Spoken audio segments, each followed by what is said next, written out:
Welcome to Headlines. This is David Lichtenstein at the Yeshiva Shalmaila. We'll be speaking this week about vacations in Halacha, going someplace where there's no minyan or Kriyas HaTorah.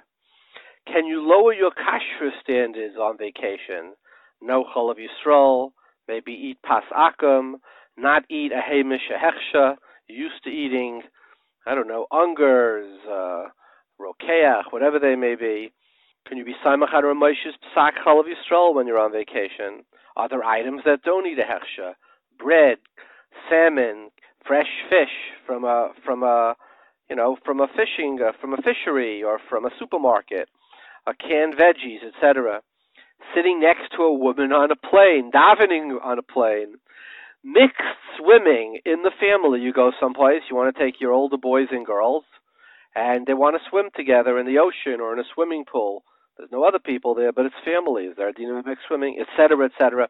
And we have a wonderful lineup of guests, and most of them have published on the topic that they're discussing. We're going to have, also we're going to be speaking about time zones. Astonishing. You go to certain parts of Alaska, Hawaii, do you have to keep 2 days of Shabbos? Well, you're going to hear that many Gedolim held, including Ramosha, that if you go to certain parts of Alaska, Shabbos is actually Friday. Friday is the Deraisa and Shabbos. So we're going to be speaking to Rabbi Yisroel Taplin from Beis Medrash Gevaya, one of the great Talmidei Chacham in America, certainly in Lakewood. Rabbi Sholom Fishbane, this is in no particular order, the director of the CRC, will be speaking about kashrus on vacation. Rav Gideon Weitzman, Rav of Modiin, the Posek for PUAH, will be speaking about mixed swimming within the family, as well as a number of other topics. And we will have Rav Henkin Zaideh, the Goyin, Rabbi Yehudah Herzl Henkin, will be speaking about sitting next to women on a plane. We want to have a Chassidish view of it. We will have Rabbi Chaim Boruch, we'll have Rabbi Shimon Zaideh from Williamsburg speaking about sitting next to women on a plane. And we will have from Yerushalayim, Rabbi Chaim Baruch Horowitz. We will have Rabbi Weiner from the Mount Sinai Medical Center, LA in California, speaking about minyanim on vacation. Interesting. In one program, we have Lakewood, Chicago, London, Modiin, Yerushalayim, and Williamsburg, and LA. So it's quite an assortment of rabbanim and topics this week. But it's the same idea, vacation in halacha. So before we begin, I would like to say a short word on the parasha. It's a long program, so I'll keep this one short. This week is the side of Klala. We have the great Mekalel, the great Kaisem, Bilam Harasha, who was called L'cha Orali, come from the ends of the world to curse Klal Yisrael. So I was curious, what is the side of Klala? What makes somebody curse? What is the? And we've spoken about this many times in the past, but I think I have a little bit of a new insight into it. What is the side of the Mekalel? And he uses a language, mo'ekov, like kava kale, a language you don't find anyplace else in the Chumash. The lashon ekov for a curse. So think of it. What is bracha? Every letter in the word bracha, we all want to be blessed. We want to be blessed with wonderful children, maybe with a shidduch, maybe with grandchildren, maybe with parnasa, maybe with new havana. We all want blessed. Whatever we have, we would love the better parts of our life to continue becoming more and more and multiplying. What is bracha? The beis is the second letter of the single digits, aleph beis. The resh is the second of the hundredths, and the chaf is the second of the double. So it's all about doubling more, right? We would love to have more blessing, more children, more nachas, more gesund. What is klala? So here's something interesting. The word ekov, means label, right? Nakfas charcha elai. This is what you are.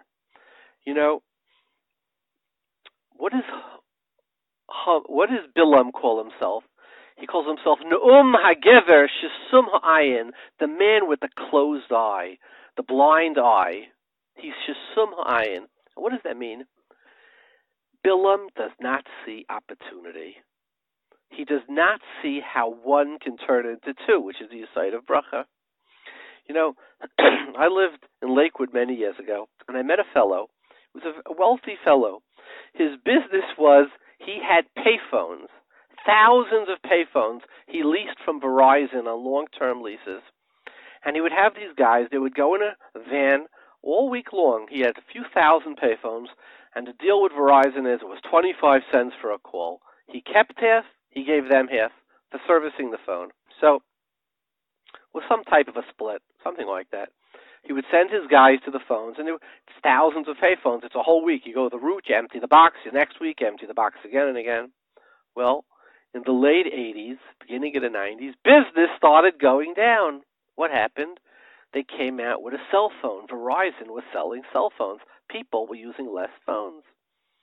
And this guy got panicked, and he met with Verizon. He said, I have a long-term contract with you. It's unfair what you're doing. He threatened to sue them. So Verizon went back, and it seems that they were a fair company. They said to him, listen, how many cities are you in? He said, I'm in 35 cities. I cover a big swath of Jersey. They said, we're going to give you an incredible deal. We don't want to have bad reputation that we heard at one of our vendors. In each one of these cities, there's going to be a Verizon store. We're going to give you the first right in that city to sell cell phones and to service cell phones in each of these towns. This guy said, cell phones? What do I know about cell phones? What's a cell phone? It's for sure not going to last. I don't know what it is. I made a living payphones. I paid for my kids' weddings, for their schools. I paid for my house, for everything. I want payphones. He said, I'm sorry. The world is, this is a new thing. He said, look, I don't know from the new opportunities. I want you to promise in my areas you're not going to sell. They said, we can't. He said, so I'll sue you. What happened? He went home that night. I'm sure he told his wife, I was such a religious person my whole life. Why isn't God looking out for me? Plus, I had such a good parnassa for years. I don't know what the cell phone is. They want to give me an exclusive in 35 towns. I'm Michael Tyvis. I don't want from nothing. And what did he do? He said no to Verizon. He sued them. I don't know what happened. And what happened? And think of it. He could have had the exclusive cell rights to half of New Jersey. He was Shesum Ha'ayin, right? He was Mo'ekov Le'kavakel. What's Ekov? Nokva Schorche Lai. Delineate exactly. Put a label. His label was, this guy missed the payphone. And I ask you a question. When is the last time anybody here, from thousands of listeners here, has used a payphone, right? So what was Hashem doing him? He was giving him the biggest possible opportunity. He was opening up a window, a door to the future, and this guy was Shesum Ha'ayin. And it's in so many ways. I know somebody, when I was in yeshiva in the Mir, there was one guy, he had no interest in learning. And he was a Vilna Chaya. They threw him out of yeshiva, then they took him back into yeshiva. And what happened? When the yeshiva, he became exceptionally successful businessman. He was very wild. He took big chances. When the yeshiva was in its worst situations, Rosh Birnbaum would go to him and he'd pull out his checkbook. He'd write any check they wanted. So what does it mean? He was a guy, what did they say? Rav Shmuel looked at him, he said, you're not, learn invested ish kennen. Nu, chotch sollst du machen Geld, he told him. You're never going to learn. Make some money at least. So he saw this one son, what the child who you think is not going exactly as you wanted, who's going to be the one when you get older? You never know who's going to take care of you. Which shidduch is going to turn? Whenever a window closes, a person could say, oh my goodness, the window closed. Or the person could say, the Rabbi is sending a new opportunity to me, a bracha, where one can turn into two. So what do we want to do? The Yesod of Klala is the guy who says, nope, this is exactly who I am, and I'm not changing. I want my payphones. And what's the Yesod of bracha? Somebody who sees in everything. How do we grow it? Where is the Rabbi Sholom sending a bracha my way? Before we go to our guests, I do like to ask the weekly riddle. So here comes this week's riddle.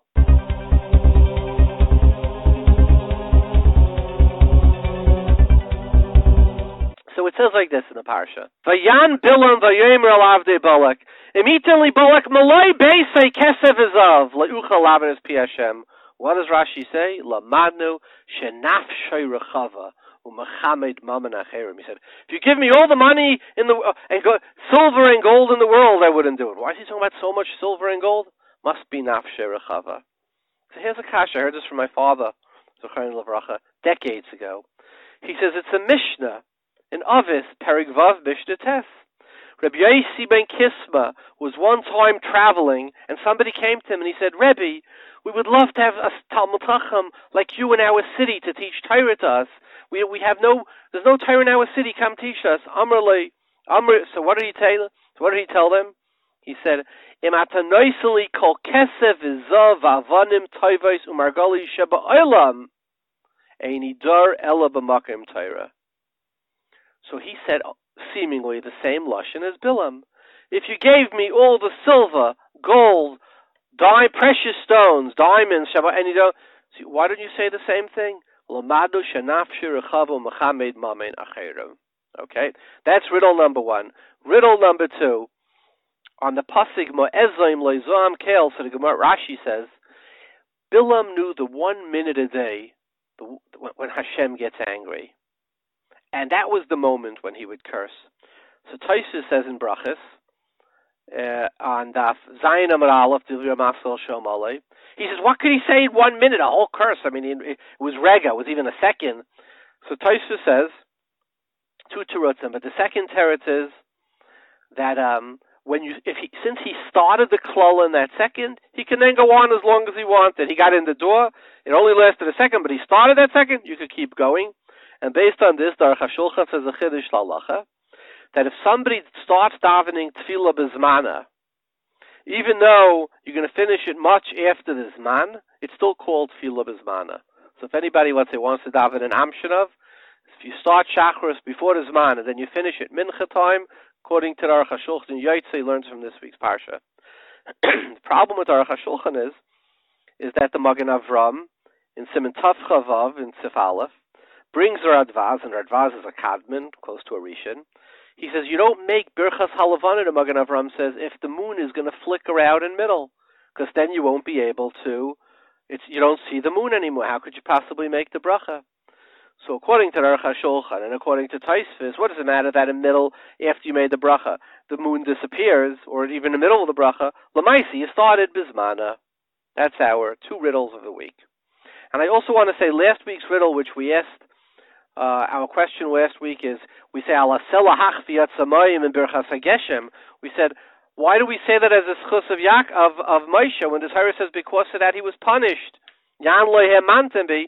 So I got maybe 50 calls who said, wait, you forgot about another time he hit the rock, which is in Parshas Pishalach. But I believe that's not a correct answer, because over there it says, V'hikisem al Hatzur. It doesn't call it a Sela. He says also, and it doesn't say what Moshe did. Here, the Posek in last week's Parsha is, Vayach es HaSela. So it's exactly, Vayach, he hit this, it's called a Sela, not a Tzur. And what does the Posek say?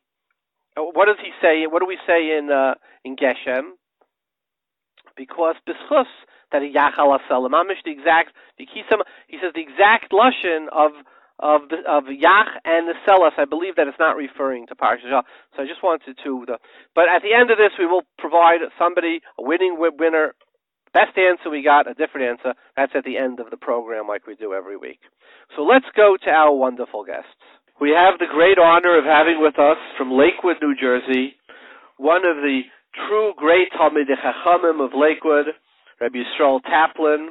He's a Talmud of Rab Aaron Kotler Zachayin Levracha, Rab Shneir Kotler, Rav Gustman, the great Kaddish Meretz Yisrael. He's a Mechaber of 7 Sfarim, including Taharas Yisrael on the date line, Oruch Yisrael on Chaim, Zmani Yisrael on Zmanim, Halichas Yisrael from Rav Gustman's Psakim, etc. Welcome, Rav Taplin. Thank you for having me on your program. So, Rabbi Taplin, this is a program we're doing about vacation. So you're one of those people, you have loved to travel, and your wife tells you, or your husband tells you, let's go to Australia for the summer, or actually winter there, or Japan, or someplace on the other side of the date line, Hong Kong. And now you have problems. Shabbos, which day is Shabbos? It could so many different problems besides Spheres Eiber, etc. As somebody who's written the Sefer on this, could you tell us the various studim and what to do? Yeah, it's a good problem. There's a lot of problems there. It depends where they're going. You shouldn't get involved to go to these places because there's a lot of problems what to do with Shabbos and davening and tefillin and kiddut, many things. So let's just break it down. There's two sides of the question. Depends on which side of the dateline, the English dateline, the Goyish dateline we're going. If it's on the right side and our side, then you have a problem with Alaska and Hawaii. Over there, that's the machlokes. What day is Shabbos there? So according to Rabbi Michal, it's 12 and 12. So the Iker Shabbos there is Friday. And in most of Alaska, including the big cities, Anchorage, Fairbanks, Nome, those the Iker Shabbos will be on Friday, and Juni is okay because it's right next to Canada. So Juni wouldn't be a problem. It'd be like America. But the other three cities would be, that's the machlokes. According to Hazonish, it would be a regular Shabbos. According to Michal, the other sheet, the Tutsikinski, will be Friday Shabbos, which means start Thursday night. Rabbi Taplin, let me ask you a question then. An interesting question. You have two from the Eden, they live in Juneau, let's say. So according to Rabbi Kaczynski, it's Friday, the Hazonish is Shabbos. No, according to everybody, it's Shabbos is Shabbos there in Juneau. So give me. So we're in Anchorage. Where's the Shiloh? Anchorage, Fairbanks, and Nome. Okay, let's say Anchorage. So you hold like the Hazonish is Shabbos. I hold Rabbi Yechiel Michal it's Friday. So it's Shabbos. I'm making Havdalah, and I see you walking, and I say, oh, you say, you know what? I forgot the light off in the dining room. Rabbi Yisroel, I know you hold like the Hazonish or like Rabbi Yechiel Michal. Could you turn the light on for me? Would you be allowed to do malacha for another yid? Depends why you hold Rabbi Yechiel Michal. Mikra Adin, or is it just the Chumrah? Mikra Adin, you hold like him. So you hold it's Friday Shabbos. He holds Shabbos. Could Yisroel do for the other person work on the other day when he holds his Shabbos, when he holds it's Friday? He wouldn't be able to do it then. If he holds Mikra Adin like Rabbi Yechiel Michal, that's his Shabbos. So he holds that the other one is doing wrong. He's making a mistake. Right. No, so he would be able to do malacha for him. But I know you have a right to be Saimach and Rabbi Yechiel Michal. That's who you Haskan. Like I like the Hazonish. So for me it's Shabbos. For you it's Sunday. So I ask you, since for you it's Sunday, do me a favor, turn on the light for me. Would I be allowed to do that or not? You hold it. That's not what you're supposed to do. I hold he's doing wrong. I mean, if you hold it, Yechiel Michal is right. Okay. So continue. So you have there's a big machlokes. The shayla is which is the Iker day. So I hold that I made another country afterwards, coming out that the Iker Shita is a Yechiel Michal. Most hold like that. And Yerushalayim and Achreinim, they go. That's the Iker Shita. I heard Rabbi Feinstein also said that that's the Iker Shita, the Yechiel Michal. So it comes out according to that you would have to keep Shabbos from Thursday night, and then you have to be machmer also on the Saturday Shabbos. For the other Shita also, at least to the Rises. So you can't get away with less than 2 days. That's clear. The Shita is which is the Iker day. So according to what I come out, the Iker day would be on Friday, which is Thursday night and Friday, and you'd daven Shabbos, Dikar davening, and regular Shabbos, and Moshe Shabbos and Sunday, you'd have to keep the Rises at least, and it's praiseworthy to keep the Rabbanans too. Because if you don't keep the Rabbanans, you might be over the Risa. So to be chosh for the other Shita to do 2 days, and the Iker day would be in that case Friday. But the best thing is to be don't get involved in that if you could get out of it. So what if people say? Let's say somebody lives in Anchorage. He should always keep 2 days Shabbos, the Chumrah. Yeah, that's what he should be doing. I mean, it's hard to do that, but that's what would have to come out. If you hold.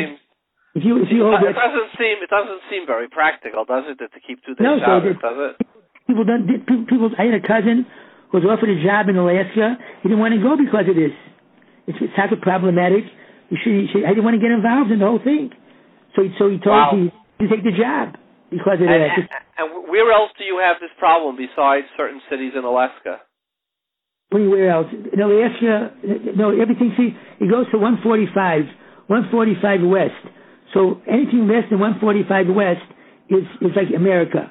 If from 145 and on, 147, 48, that's all problems. So how does somebody live in Australia then? No, we didn't get to Australia yet. We're holding still Alaska and Hawaii. Okay, Hawaii. So you're saying everybody in Hawaii should keep 2 days also? Hawaii would be, the main day would be Friday, and they have to keep Shabbos on Sunday and on Saturday too. Because it's Shabbos is Shabbos there. Saturday is Shabbos, but the Friday is Shabbos.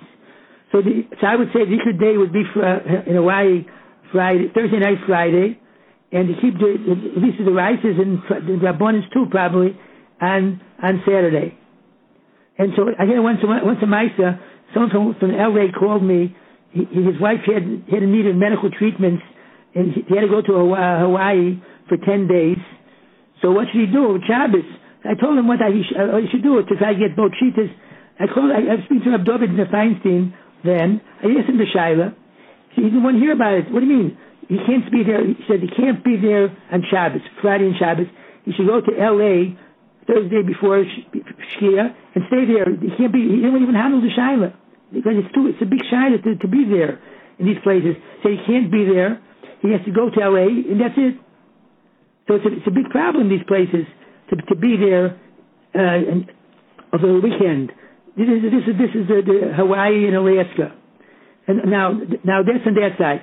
So I hold Hikushita is there Friday and keep the rices and if you could the Rabbanans too on Saturday. Now the other side of the date line is which includes Japan, Australia, New Zealand, these places. Oh, so there is the Machlekes also. So over there also, according to the Piyul Michal, you would keep everything regular. Japan would be Saturday, Shabbos, and also Australia also. Now, according to Hazar the date line goes, that means it's very schwer, because it says, he says he makes 9 Chamuri Oilam, 9 Yisraelim hold the same thing, there's no Machlekes. That was his big huftu. There's no Machlekes Posek. That was his word. Everybody argued on that. It's Mefurish and Yisrael Olam. Mefurish that there's a Machlekes Rishonim. There was the Bapukta and then the Balamor and the Kuzri. The Yisrael Olam. He's a Rishon, the Talmud of the Rosh. He writes Mefurish as a Machlekes Rishonim.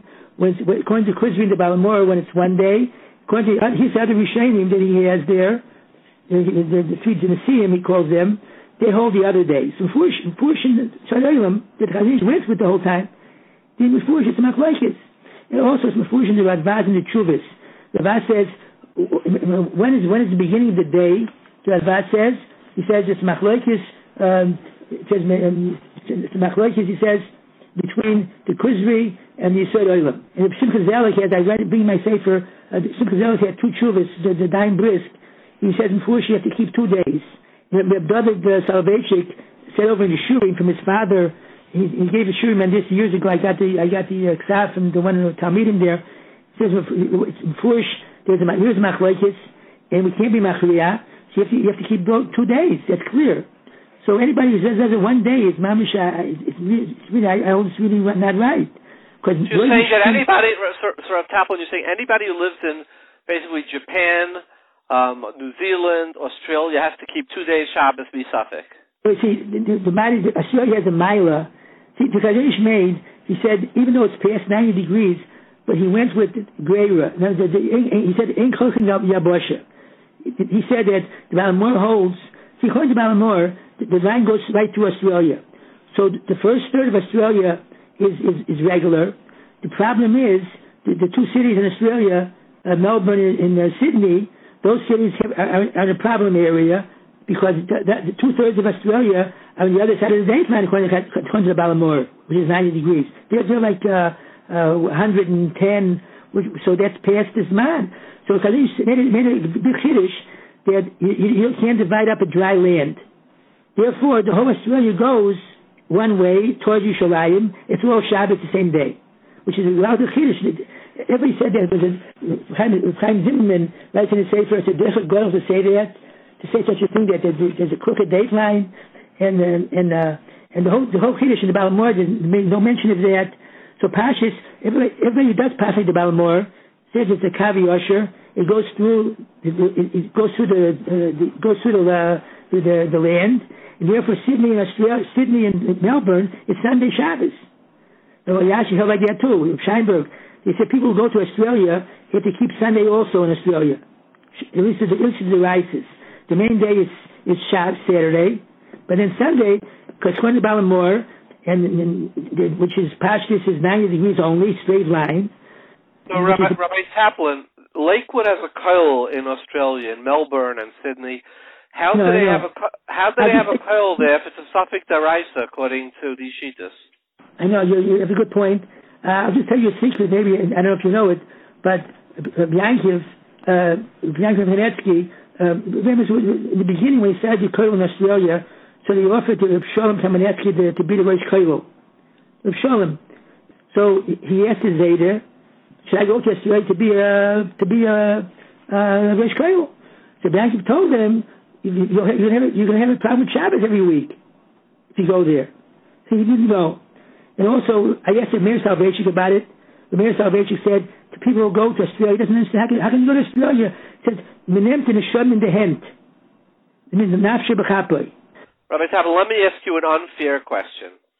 So you're saying it's inadvisable to go on vacation to the places in the world that have a shiloh of the date line of which day is Shabbos, which you'd say would be certain parts of Alaska, Hawaii, Australia, Japan. New Zealand, Japan. Okay. Right. Let's say somebody says, Rabbi Taplin, my wife says I have to go, I must go, or my husband, we really want to go, and we're not keeping 2 days. Which day should we keep? Which day should we keep? So give me a place and I'll tell you. Give me a place and I'll tell you what it is. Japan? Hawaii. Fridays, Dikkur Shabbos. Friday. Really? You're saying you have to keep one of the 2 days. You keep Friday and not Shabbos. No, Shabbos in Malacha, you machmir the Malacha the rice at least. But if you had to pick one of the two, you would keep Friday, and you say that all the shuls. You must do two. But let's say a person is going to do one. Which of the two should he do? Friday. And the same thing. Wow. And the people in Shul, Pashit, they're all making a mistake because all the shuls there keep you the regular Shabbos. I know, but they don't know what to do. I mean, they're not doing appropriately. And in Australia, if you have to keep one day, you would keep Sunday. No. Saturday. Yeah, Shabbos. Australia Shabbos, but in Alaska, Hawaii, and where else would you keep Friday? Hawaii. No, don't mix. Okay. Hawaii, Dikkur is Friday. Dikkur Shabbos is Friday, and you keep Saturday L'chumra in Malachis, and in Australia and Japan and New Zealand, Dikkur Day is Saturday. Shabbos. Could you explain to lay people like us who didn't write a sefer on it, and what is the machlekes, the Chazanish and Rabbi Chil Michal? What is the lumdis of it? The lumdis is where the day starts. Where does the day start? So you have to go with the Rishonim, what they say. So Chil Michal, he says 15 Rishonim will hold that you break up to 12 and 12. See, the shayla is, how do you break up the world? So is Yerushalayim the main point? The main center is Yerushalayim. So 12 this way, 12 that way. That's where the world started 12 hours away from Yerushalayim. According to B'chil Michal. Because then he brings from the Balamor, they learn the Gemara in Rosh Hashanah. See, the Gemara doesn't really speak about daytime anywhere, but according to Chazanish, and the Balamor says, he says, he'll hope shot to explain the Gemara in Rosh Hashanah, Chafam al-Bay is there, by Iber HaChodesh, by Yisroel Iber. He explains the Gemara ba'ofen that the world started 6 hours away east of Yerushalayim. 6 hours, 90 degrees. So based on this, the world starts, the dateline is 90 degrees from Yerushalayim, 6 hours away from Yerushalayim. So the other Rishonim learn not like that. Depends how you learn the Gemara. Remember, all the other Rishonim don't learn the Gemara like this. Rashi takes learns different shot. The Rabbi, the Rabbeinu Hanano says he has no pshat in the Gemara. The Balamor came with a new Kiddush. The Pshat in Gemara is based on the dateline. So he said that it goes with 6 hours. There's others, Kriyam Michal holds, that's not how it's not like that. Even the other Rishonim that hold not like that, it's 12 hours and 12 hours. And the other Meforshim, David Shapiro, who wrote these Bnei Tzion, he has rights from Zohar and other Rishonim where the Goyim made the dateline, that's where probably it is. They were almost right.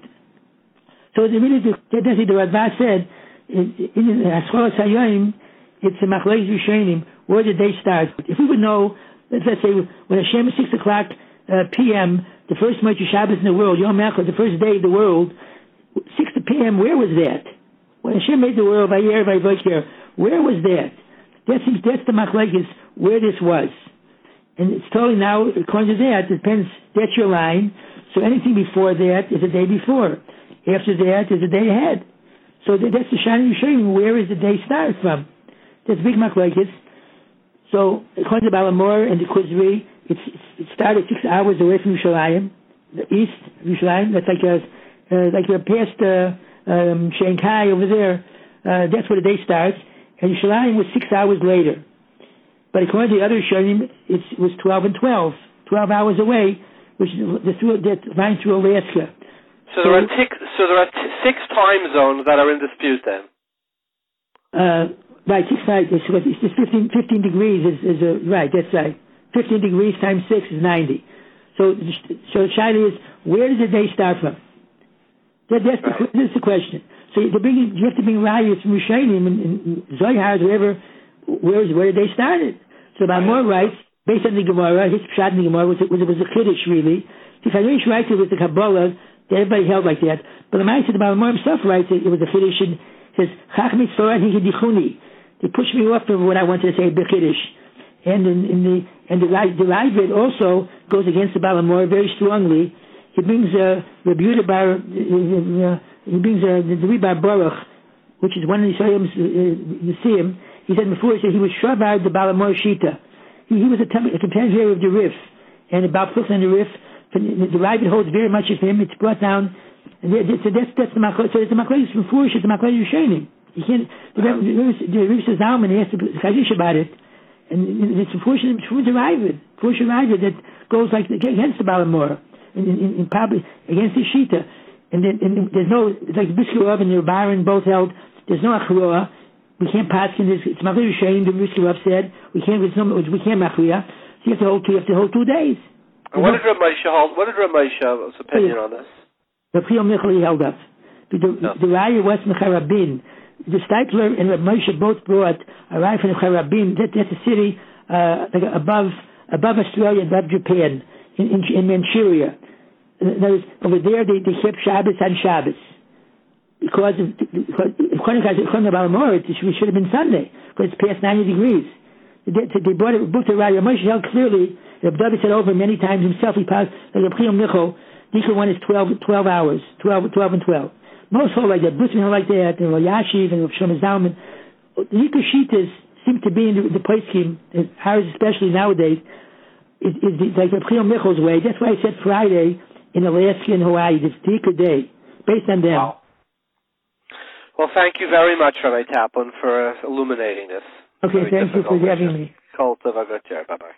We have on the phone with us from Chicago, Illinois, Rabbi Sholom Fishbane.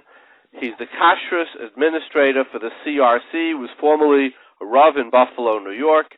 He writes the Kashrus column for Yated. He writes extensively. Welcome, Rabbi Sholom. Oh, Shalom Aleichem. Good to be here. Thank you. So, Fishbane, it's vacation time. And let me pose a question. So I'm on vacation. I drink Chalav Yisroel all the time. Or maybe I only eat Hadar or Kedem. Honestly, I'm not in the kitchen that much, so I don't know the difference. Hechsherim. And now I'm pick someplace I'm in Italy. I don't know. Pick some part of the world. I'm in the Rocky Mountains. And over here, there's none of my I don't see any Hadar. I don't know if anybody in Yellowstone Park they have maybe at a supermarket there, they don't have hadar or geffen or ungers, etc. Right. And I want to eat just CRC. And for me, I only eat Hechsher. I don't need OU. Or alternatively, I want to drink milk. That's not OU. That's not Chalav Yisrael. Or alternatively, there's no bread with that's Pas Yisrael. So the question is, what do I do on vacation? Am I allowed to, quote unquote, have lower kashrut standards on vacation, where I don't have anything else to eat? That's the question we're tossing at you. Mm-hmm. Oh, sure. So, you kind of asked three questions. Yeah, sorry, I apologize. So let's go through them one by one. Yeah. Okay. So you asked about Chalav Yisrael, you asked about Pas Yisrael, and you asked about Hechsher. So, being on vacation obviously doesn't mean being on vacation from Yiddishkeit and from Halacha, right? We all agree with that. But the question is within Chumras, like in Halacha many times you find when Rav Moshe wrote his Shuvah in the Geya Chol Yisrael, he talked about where it's Motzi, where it's possible to, you should be on Bal Nefesh Machmer, it depends where you are. So, firstly, just if a person's on vacation for a week, to say that that's called a Zman where you don't have to keep Chol Yisrael, that's hard to understand. You make do. It would be hard to find a heter if a person goes away for a week. On top of that, let's just talk about for your non-Chol Yisrael drinkers. What about, you mentioned, let's say, going to Italy? This is a very common question. But what about when you go to these countries where you don't even have Rav Moshe's heter? And or you're not sure if Rav Moshe's heter, who says there are non-Sahara in these countries? So we at the CRC have done extensive research, and we've actually broken down the countries. The U.S. government rates different countries on how good they keep the laws, how good people listen to them, how strong the government's involved. So if there is a law, you can only sell milk call something called milk that comes from a cow. Can you believe the government? So that's a good start for us to understand. So Bekitzer, a place like Italy or most of Europe, you don't have a problem. But when you get into Mexico, when you get into China, when you get into India, we can spend a whole hour of David on talking about what goes on in India. It's a fascinating, because there is at least one Hechsher that does allow milk products from India, because they say that, Rav Moshe would definitely answer. But we hold like the Pri Chodesh. And Kol Zman, camel milk, which is common there, is more expensive than cow milk. That's okay with us. So they'll give a Hechsher. Rabbi Fishbane, Rabbi Fishbane, let me interrupt you. Rabbi Moshe writes in Igris Moshe Yeridei Chelik Beisim and Lamed Hey, and I'll quote his exact language, and in different places he does write different things. When he writes about drinking, or let's say something that has an OU, or where the government gives a standard on it, he says, Aval b'mekaymes harachaykes, distant places, she'ain sham companies, Chalav Yisrael re'eyu, with Chalav Yisrael, who davar kashem ha'id lahasig Chalav Yisrael, let's say in Yellowstone Park, afli yechidim ein lahem lahachmer. You want a coffee, you're in a place where you just can't get Chalav Yisrael. He says there's no reason to be machmer.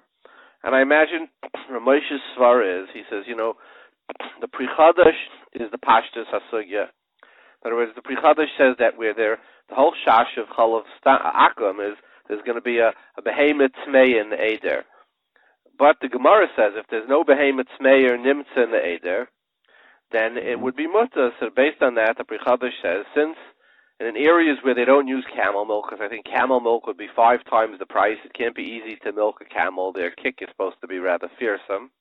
So Rabbi Chadosh says, so Rav Moshe says, the Chaim Seifer comes and he says, no, but we have once it became a gzeira that you have it, so even if there's no behemoth meir, it's just a gzeira drabana. Rav Moshe says, today, even the gzeira is niskayim, because since there's mirsis, the goyim are afraid, so they don't want to lose their license, they don't want to become known. Imagine if some big company, Dairy Leib, announced they used camel milk, what it would do to Dairy Leib sales, as well as, he said, the government does mirsis. He says, based on that, he says there would be that everything has a din of Chalav Yisrael. So he says the Mekaymis Harachaikim. Now, Rabbi Fishbane, you want to put a caveat on it if you're only there for a week. Ramesha doesn't mention such a caveat. Right. I mean, for sure. I wasn't speaking in the name of Ramesha. You're 100% right about that. No, but you're saying, do you want to add this? You say you believe Ramesha would say it only if it was a short time, we wouldn't have this Heta? I'm just curious. Well, obviously, again, I can't speak for Gadol Ador, but I could say that Rav Moshe was saying, Rav Moshe was being matter, that not being matter. He's saying there's a non-Sahari, but then he says Bal Nefesh Yachmer. What I was coming from was from a different angle, that a person has a neder, right? He decided to be machar on himself to keep Chol Yisrael all this time. So now to break that neder, you have to be matzir neder. In other words, it's a different getter than what Rav Moshe is saying. Rav Moshe is right. Rav Moshe is saying anan sahadi, so there's no gzeira today. And obviously, the some people say like some sofer. We're not getting to the whole Chol Yisrael sugya, but if a person goes away for a week, it could be as a different din of a neder. I don't know if I was talking from the aspect, so let him make do for a week. And there are many of the mashgichim that do travel. As I said, we travel around the world. So when it comes to Erev Rosh Hashanah, they sit down. They say, "Listen, I know what's going to be this year, and I know we're doing a lot of traveling. So I want to make, my Torah Sadarim will include the Chol Yisrael and the Posek or whatever I could do." So they have it in the beforehand. Yeah. So let's talk about somebody only eats from the local kosher bakery, and he goes on vacation again to Yellowstone Park or to Italy or something, and there's bread there. And he goes into the bakery and he says, "Do you use any animal fat?" And they look at him. They say, "We don't use any animal fat. There's no lard. It's not used anymore, etc." Or maybe it has an OU, but it's paspalta. What do you do then? Well, those two different shots. I'm throwing you, Rabbi Fishbane.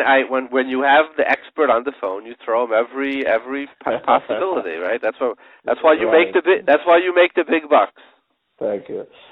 So obviously you can't buy it without a hechsher. There's so much that goes into making bread that it's not just about do they use lard today, but there are so many different parts that they put in to make the bread rise, and there's a long list. You'd be shocked to see what goes into bread and how far back. So bread for sure needs a hechsher. But the second shiloh Posek Yisrael. Wait, but let me interrupt you, Rabbi. When I was in England, I remember traveling through Europe when I was a young boy. Shouldn't say a long time ago.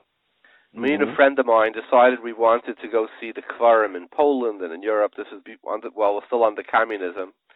So I went to a Rav in Europe, and he says, "Yeah, here in Europe we buy it's called Wasserbreiten." He says if it's this that they made like the bread, it's like a hard, particular, like a crust type of a bread. He said it's called Wasserbreiten, and in Europe that's what we eat. We go to a regular bakery and we buy it. This happened 30-some years ago. So it seems there are French bread. There are breads that are known that they don't put a lot of ingredients. These artisanal breads that are not meant to last for a month. Has that changed since when I was a bacha? You're touching on a subject that we can speak for hours on, and that is the general subject you're touching on is the fact that when you go especially in Europe, we are so blessed here in America, and we have to thank the Rebbeinu Shalom for everything, including the fact that companies run to us in order to get a hechsher. We sit in our offices and we at the CRC, we don't solicit companies. That's not how we operate. Baruch Hashem, the companies come to us. So therefore, we were able to say, obviously you don't buy anything like that without a hechsher. But there are places in the world, whether, it stems from anti-Semitism, whatever it is, that they don't want to put the hechsher on the packaging. There's been a lot of studies on this, and a lot of that is taka in certain parts of Europe, where they can't, the Rabbanim of the community can't find kosher food for their people to eat.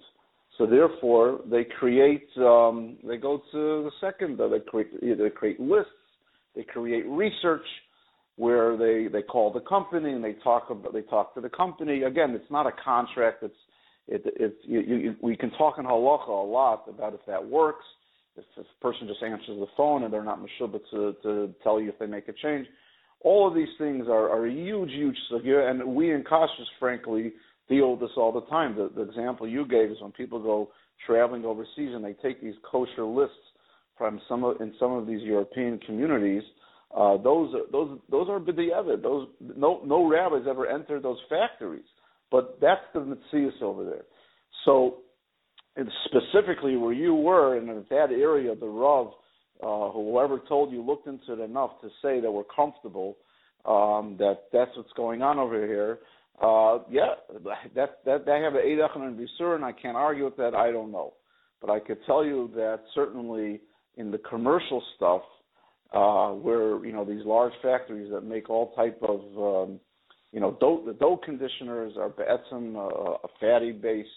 The chehena, you mamish need a hechsher. Now the negei the shayla of Pas Yisrael.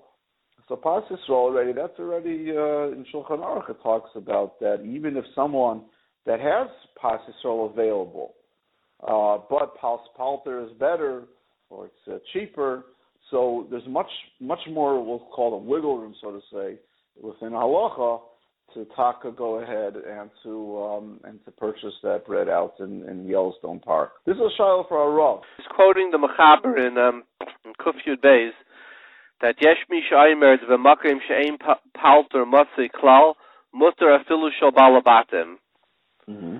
Right, that in a place like you were saying, in a place where there is none, you can be saimach. If Makim She'ein Palter over there, you can use any bread that would have. Even if it was not Pas Yisrael and a Makim Rachik, the Shulchan Aruch already is matter, and Rabbi Fishbane, and why wouldn't you need to be matter neder? Because in the Chanami, again, this is. I'm quoting a Beis Yosef. Why wouldn't you need to be matter neder?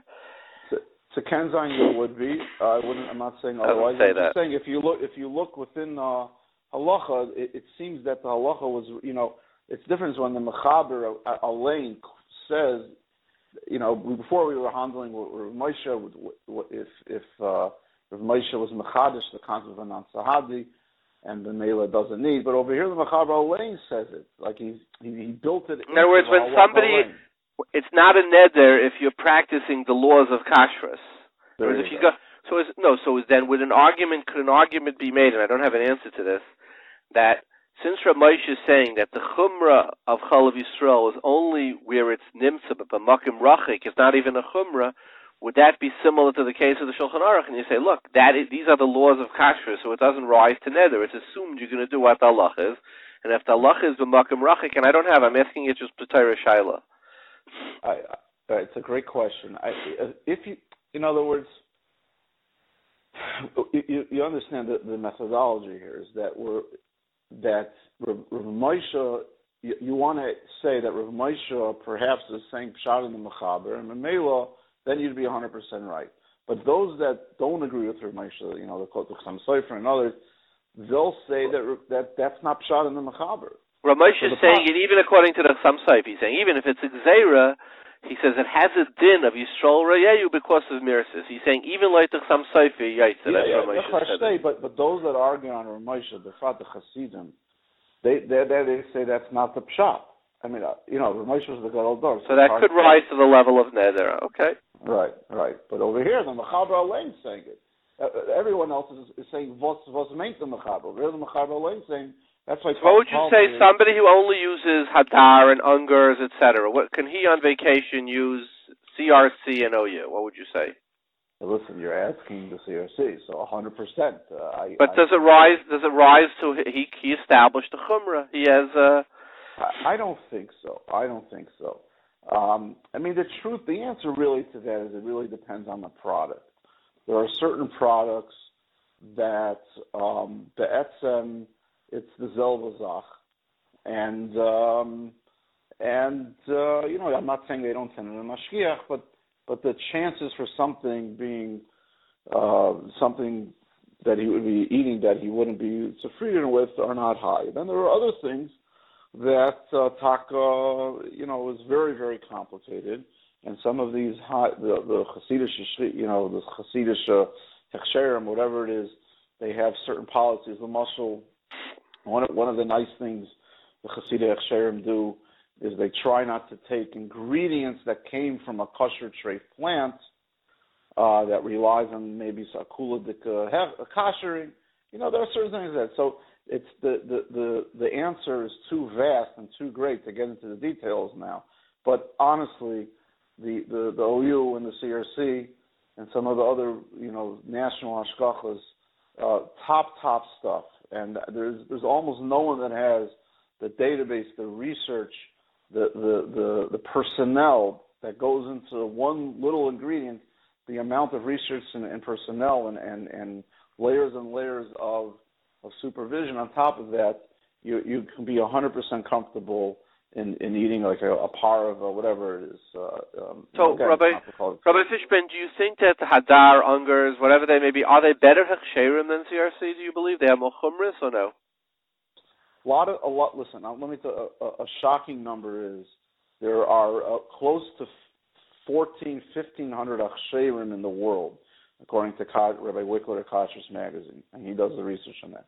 The CRC every year sits down and writes and evaluates each Hechsher, deciding if we could accept their ingredients into our system. Plus, we do a service that I don't think anyone else really does, and it's become the list to go to, is we list on our website and our app and all of that many of the Hechsherim that we approve of. So out of the 1,500 hashgachas in the world, a surprisingly low number of maybe 200 are approved.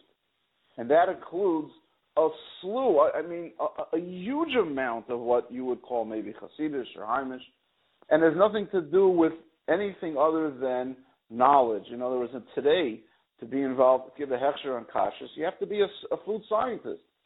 If you don't understand the science behind some of these ingredients or the technology, there's 100 stories. And by the way, this is the same on the other side. By maybe the non-Hasidic Hechsherim. Also, there are many, many of those that simply just don't have it. So it makes no difference the color, the length of the beard, of the hat, of anything like that. It really, really makes no difference. Having said that, could you tell us a story before you? I'm sorry, continue, and then I'll ask you for a story. Having said that, yeah. So having said that, there are certain Rabbanon Hechsherim, what you're identifying here as we'll call Hasidic Hechsherim, that are very, very good. And they talk and know their food science, and they talk and know food technology, and they add on these chumras, like the chumra I just told you before. They won't take ingredients even from a plant that have koshering, which they're not sure how well the koshering is. That's a moyerdika thing. Not everyone can do that. Moyerdika can't do that, but they do that. So those are Rabbanon Hechsherim, yeah. If you only eat from their products, then you're sure, that's fantastic. But to answer your question, if you're out in the boondocks and you can't get that, you could be 100% reliable on. You can rely 100% on the national hashgachas that do a tremendous job. Give us an example. You say you have hundreds of stories. Give us a story of where people no way you would assume that there's any problem with a particular ingredient or product, and how we just don't understand the problem, the complexity of today's products. Well, I'll tell you. Let's talk about simple things. You buy, you when you go traveling. So sometimes you end up in these hotels. You go downstairs in the morning. You want to know what you could and you cannot eat. So many times they have eggs. Hard-boiled eggs. Now, these are machine-made hard-boiled eggs. There's no ladies making it in her kitchen in the morning and selling it to these places. So what could be the shiloh of that? So that's the shiloh of Bishul. The Shulchan Aruch says Bishul Yisroel. So by the way, just as a tip, most of the time, if you ask them to show you the original container, most of them have a reliable Hechsher, these hard-boiled eggs. So that's agav. But I'll tell you one of my early stories in kashrus that happened to me is it was a very large factory that makes drinks, and they make chocolate milk and they make regular, whatever it is. So it happens to be that I walked in there and I saw another mashgiach there from I'll call it a Hechsher, and I said, Shalom Aleichem. So they were making chocolate milk for their product that day. I said, and which machine are you making he says, he shows me the machine. I said, that's they make clam broth on that machine and meat broth, treif. He says, yeah, but I koshered, and he showed me that he hit 212, Weitzman, and everything's great. I said, Rabbi, you have to know how this machine works. This is called a unitherm machine, which heats it up. Those milks or those chocolate milks you can get in a box where it doesn't have to be refrigerated. The way they're able to do that is they kill the bacteria to the point where nothing can grow, so that it can be shelf stable. It doesn't have to be refrigerated. So these machines are very, very high, 300-400 degrees of killing the bacteria. I said you just have to follow the thought process here. You can't heat up product from 0 to 300-400 in a minute. You'll burn the product. So there's a section called a pre, where they preheat it, and that preheater, what you koshered, can't reach high temp 212. So Bekitzer, it turned out that he didn't know this, but he was only koshering half of the machine. And he didn't understand how the entire unitherm system works. It was a preheater, which includes something called the regen section. Too complicated to explain that, but basically what that is, in order to save energy, they take cold finished product and they run it against the incoming cold product, and the hot against the cold, and therefore they cool down and they heat up at the same time. That's called the regen. The point was that I take 2 points at it. One is that the chocolate milk had a problem, and the second problem was that the quote unquote Hechsher, the guy had very good intentions, but he didn't have the knowledge for such a complex thing. Right, and I want to be very clear. I'm not trying to pick on Hamish. Happens to me that was the story. But Rabbi Fishbane, I just want to go back to the big problem. Let's go back to the thing. Okay, so the guy uses it for clam broth. So some of the questions was, is it a ben yaimai? Is it not a ben yaimai? Is it nice and tam lefgam? I mean, I think there's a reasonable thing. Clam broth, I guess, tastes like gefilte fish or something. Do you want your chocolate milk tasting like gefilte fish? Right. So you have a suffix whether it's ben yaimai, you have a suffix whether it's nice and tam lefgam, and you also have a suffix of bittel b'shishim. Right. So even though it's a problem, I mean, if somebody were to ask you the combination of those, I think more likely than not you would be scratching your head to say whether it's mutter or not, right? You have 3 sfeikis.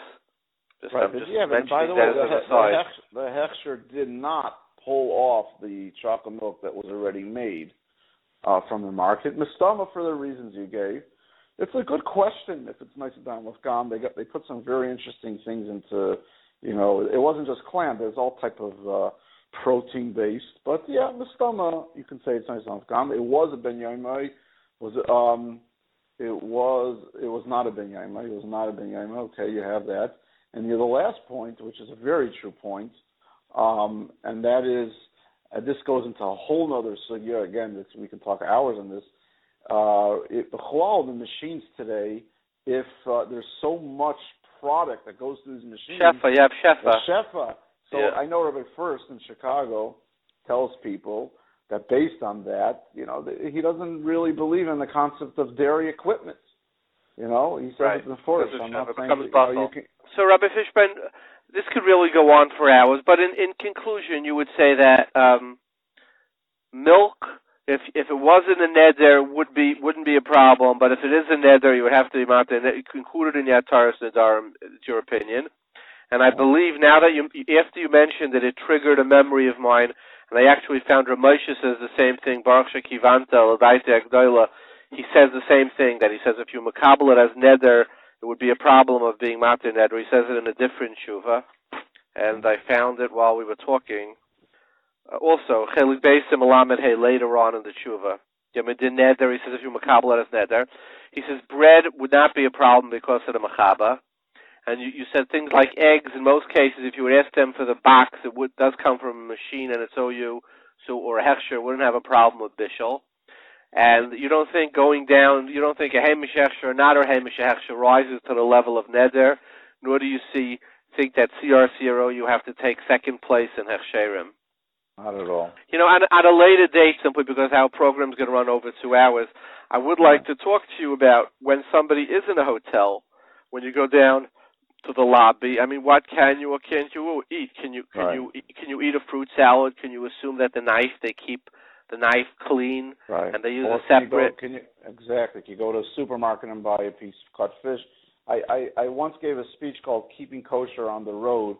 So could you give us highlights in 3 or 4 minutes? Give us a few of those highlights. Maybe we'll do another program on it, but give us some of those headlines. Yesterday I was in the airport. And I was in the club. I wanted to see what I can buy to eat. So I saw they had packets of oatmeal. It didn't have a Hechsher, so the flavored stuff, but you can't touch. A regular packet of oatmeal, plain oatmeal, does not need a Hechsher. So I was able to take a plain packet of oatmeal. They have hot waters directly from the machine. That there's no cooking with kalim shilas.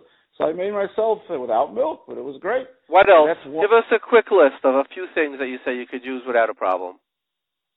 So there's the oatmeal. There's the cut up fruit. Many times in these hotels also come in with a Hechsher.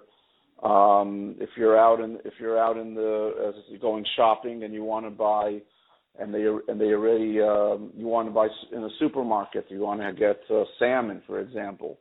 So it's relatively easy to buy a salmon, even though it's not a kosher.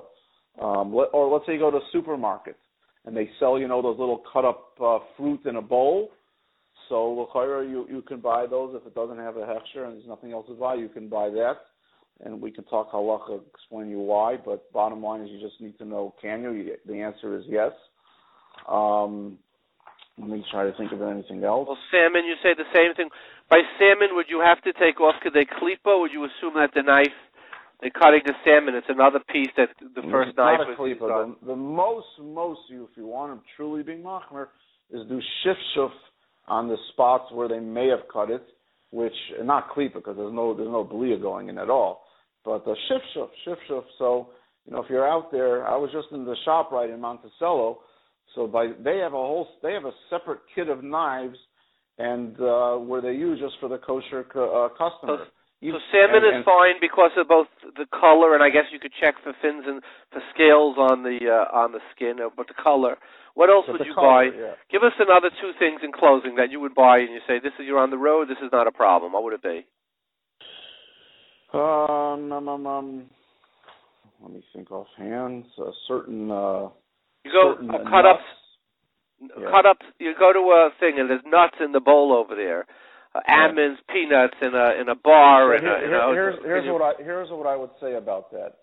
Unflavored raw nuts are fine, and if it's just blanched or pasteurized, that's just a way of kind of killing any bacteria. That's also considered raw, and that's fine. The things that are roasted, or boiled, or cooked, or canned, or all that stuff, that needs hashgacha. So raw nuts, you should be fine. Let's say you're out there and you want to make some popcorn. You can go ahead and buy raw popcorn kernels. That's okay, and you can even do it in your hotel microwave if you know how to do it. We didn't get into the whole microwave shiloh. That's for another time. Yeah. So that's another thing you could get. Coffee, tea, all those other things. But as you said, we're out of time. Well, thank you very much. Yeah. Rabbi Fishbane, we're going to have you on again to talk about it, barichas, but thank you very much for your time. My pleasure. Bye-bye.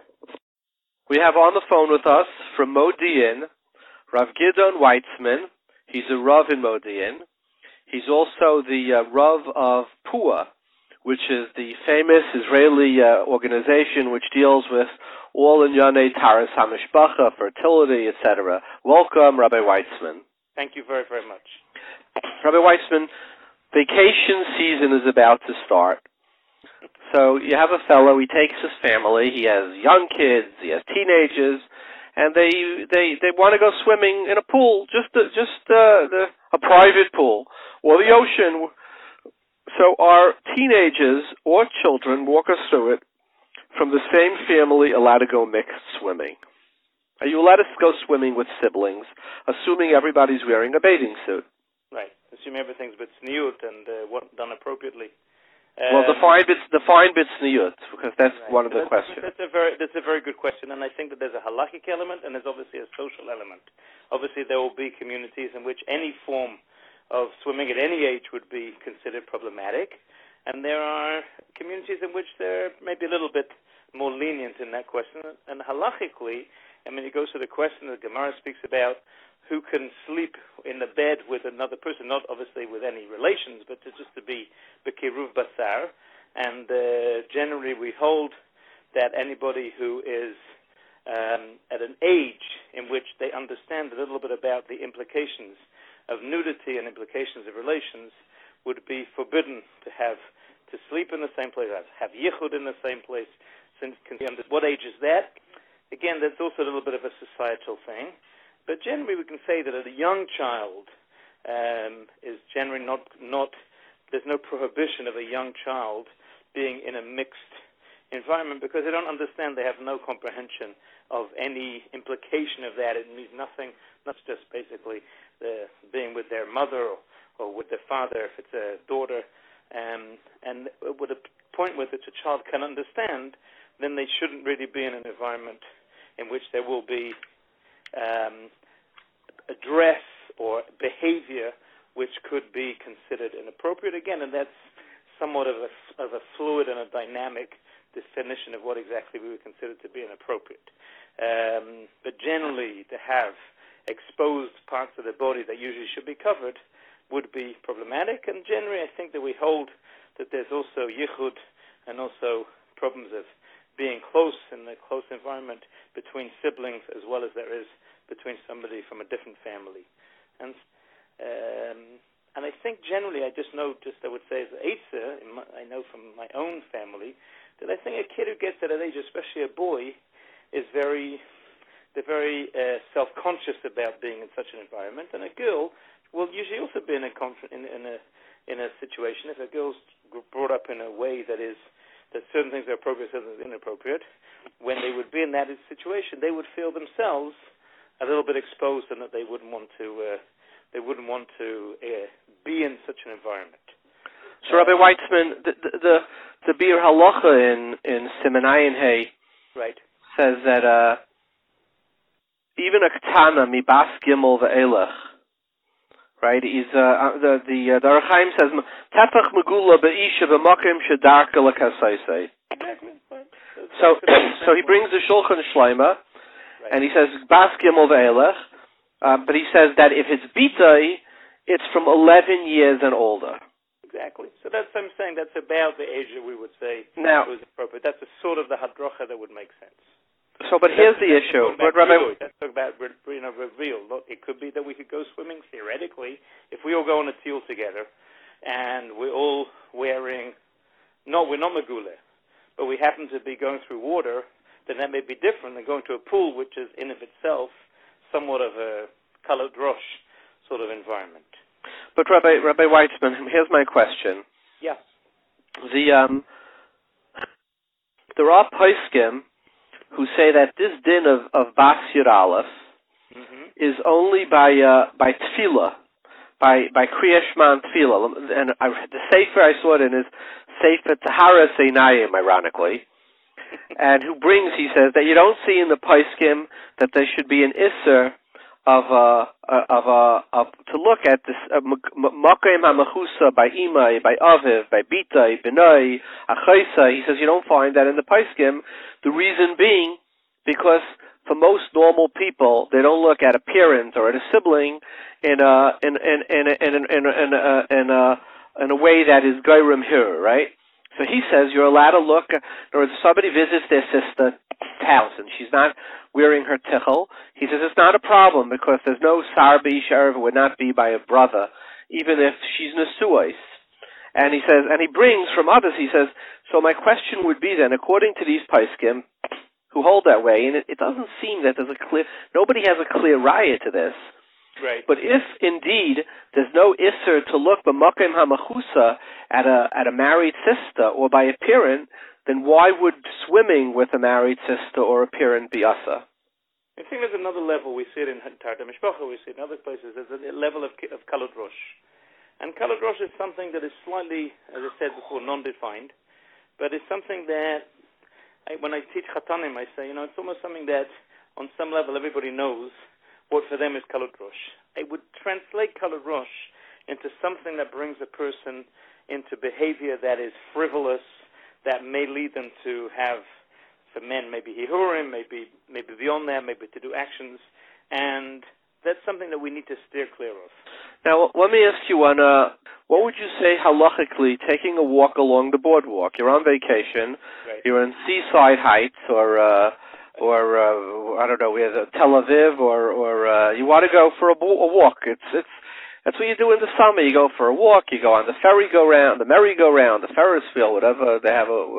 So, halachically, how would you respond if you were as a Rav to that? A 16-year-old boy or a 16-year-old girl or a 35-year-old boy or girl, can they take a walk along the boardwalk? And people are going bathing in their say. I mean, we have a halacha that the person is if he goes where women are washing clothes. Right.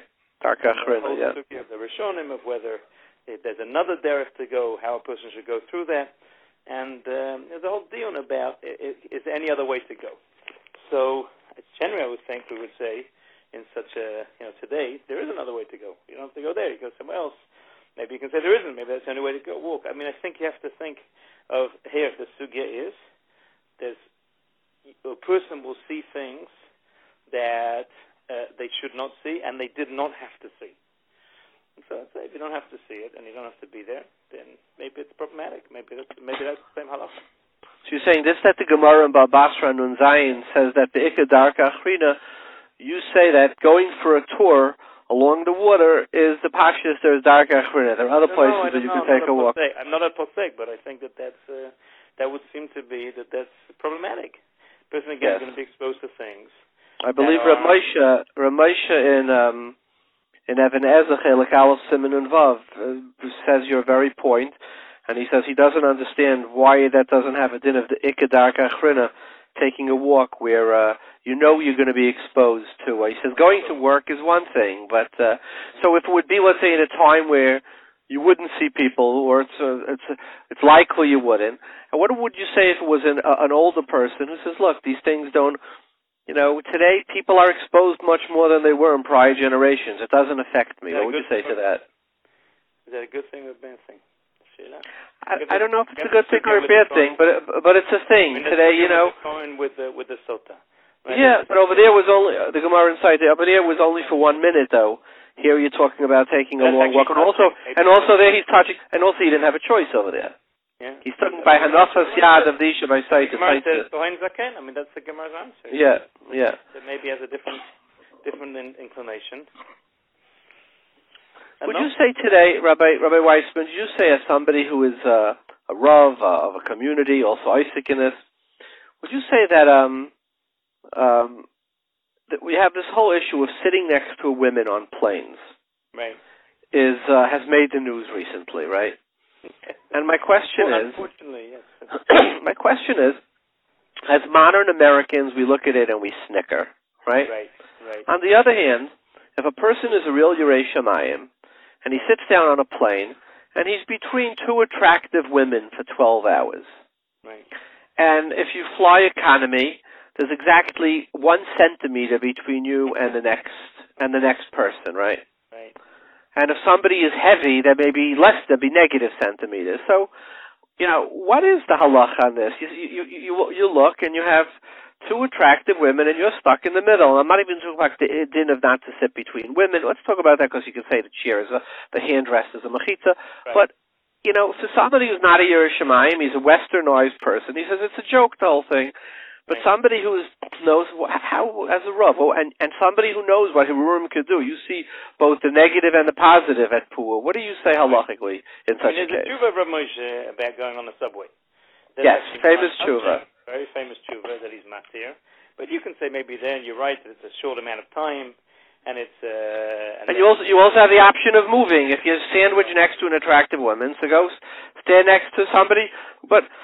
Right, but the problem that I think you say. He's referring, by the way, just for the Olam, he's referring to the tshuva. Ramosha is Evan Ezech Elig based in Yudal. We'll post it on our website.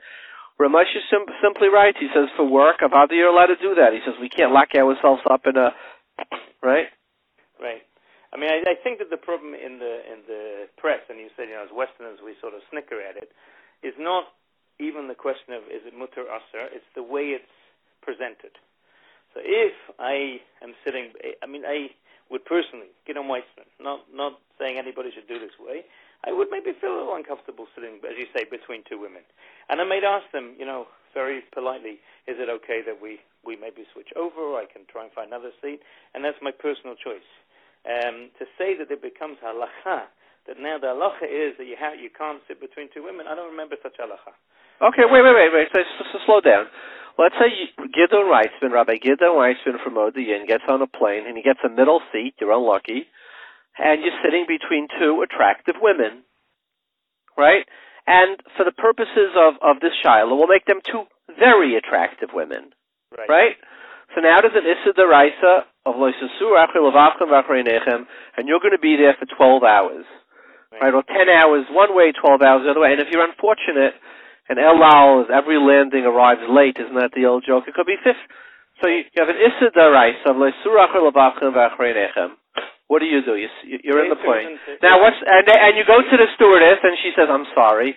Every seat on the plane is taken. And when you turn to one of the women, could you change seats with me? They say, why would I change from an aisle to the middle or from the window to the aisle? What do you do? What does Rabbi Gideon Weitzman do? So I tell you what I do, and I know it's a somewhat facetious answer, but I think that it's already, that the answer's within, is that I know that that's a possibility, and therefore I plan accordingly ahead, like I would do with any other question of arayas, and any question we tested before, walking on the boardwalk or going somewhere, derech achrina. There's a way, when you book your seat, there's a way to exactly get the seat that you want. That you're not sitting between two people. But you book in advance not to get an aisle, to get either an aisle or a window. What? You book either an aisle or a window. I book in advance in the way that I know that I'm not going to sit next to. Okay, now, good answer. If I'm on public transport, that's what I have. Rabbi Weitzman, let's for the purposes. Now you usually do that, and this time you got called to be a Masada Kiddushin in America. It was Rosh, or they made a mistake. The booking, the airlines, and now you're stuck between two attractive women, and you're going to have your room. What do you do? Yeah, it's a good question. I would think that you would say that if you know that's going to happen, that's exactly the Sugya that says before.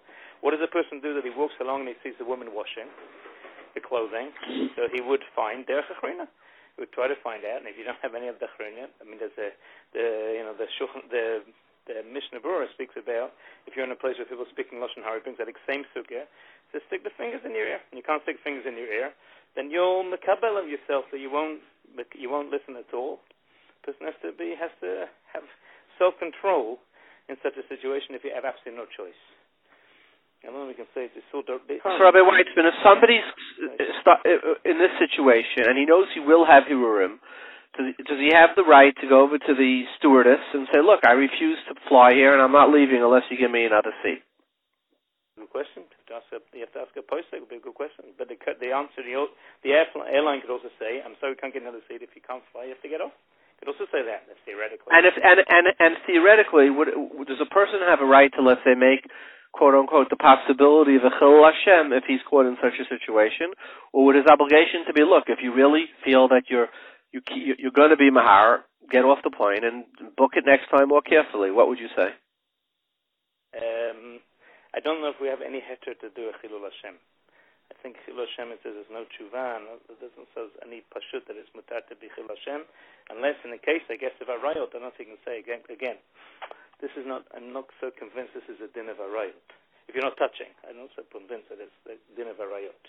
Moshe writes clearly it's not. It's a din of, right. It's sort of like Surah, not a din of Arayos. Yeah. Right. Well, Rabbi Weitzman, thank you very much for your time. We appreciate it. Okay. We have the honor of having with us on the phone from Yerushalayim, Harav Hagayin Rabbi Yehuda Herzl Henkin. He's the Mechaber, 4-volume Shalos Tshuvas B'nei Banim. He was a Musmach by his Zaideh, Hagayin Rabbi Leo Henkin, who Rabbi Moshe felt was the Posek of America. It's an honor to have you with us, Rav Henkin. I'm pleased to be here. So, Rabbi Henkin, 2 shilas. Mixed swimming. You have a family, they go on vacation. It's one mishpacha, it's a father, a mother, sons, daughters. Are they allowed to go swimming together, the children in a swimming pool in privacy where there's nobody else? I think so. In other words, even though the Mishnah Berurah Nemzon, I think it's in Simenayin Hay, that the din of Arayos for Gabe Kriya Shema is after, according to some shitas, it's 3 years old. I think he's Mekel, and it's 11 years old or 12 years old. You think Legabe, that would be Legabe Kriya Shema, and Legabe swimming would be different? Probably.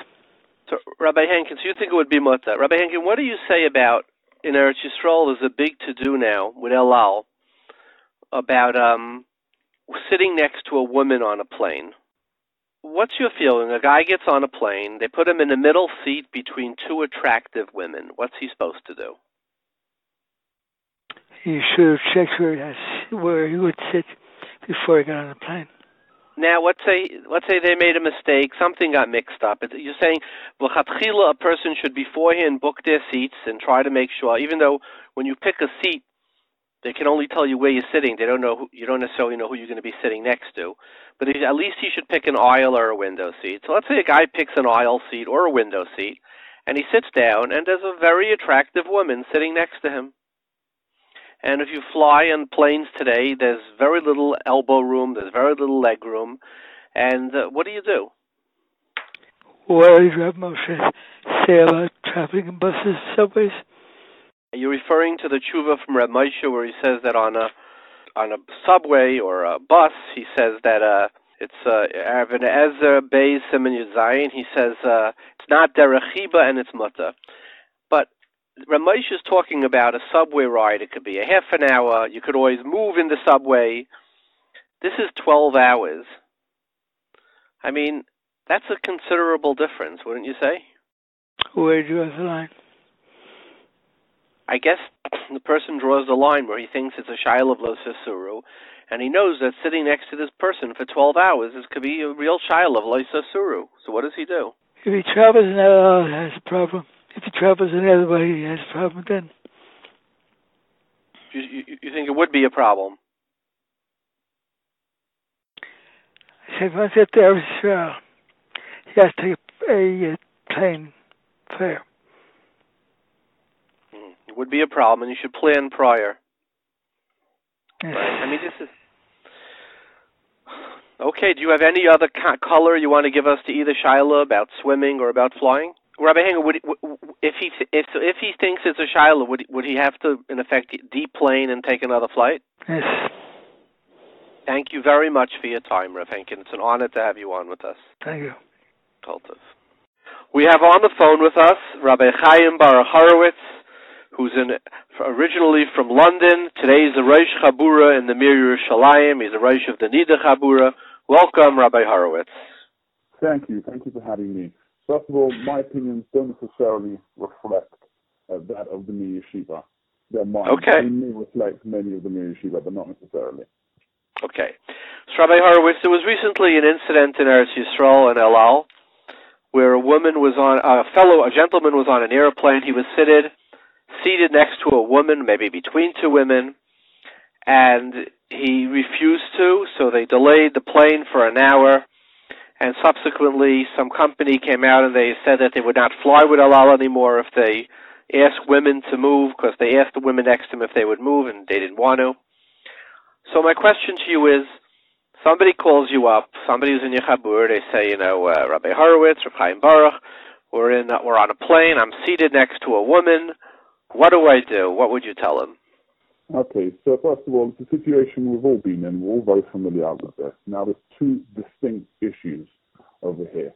One of them is the potential problem of sitting next to a woman, and the other is the potential problem of a Chilul Hashem. There's two distinct issues. Now, focusing exclusively on one as a means to ignore or discredit the other is obviously nonsensical. Now, so much has been said on the media and everywhere, social media particularly. So much is said about Chilul Hashem, okay? People just repeat that, Chilul Hashem. And I think it's important to put it into perspective. First of all, who decided what is and what isn't a Chilul Hashem? Just because you don't like something, that doesn't make it a Chilul Hashem, and that doesn't give you a license to be over Isurim if there are. You know, the very idea that this is the be-all and end-all of everything, Chilul Hashem, I think it comes from a secular place. I think it comes from political correctness and tolerance, which, as Gideon said, is a word you won't find anywhere in Tanakh. Some people consider it one of the Herzl Dibbers. You know, the Bushkarov, he said, when I hear people speaking about Avas Yisroel, I know they're talking about Sinas Hashem.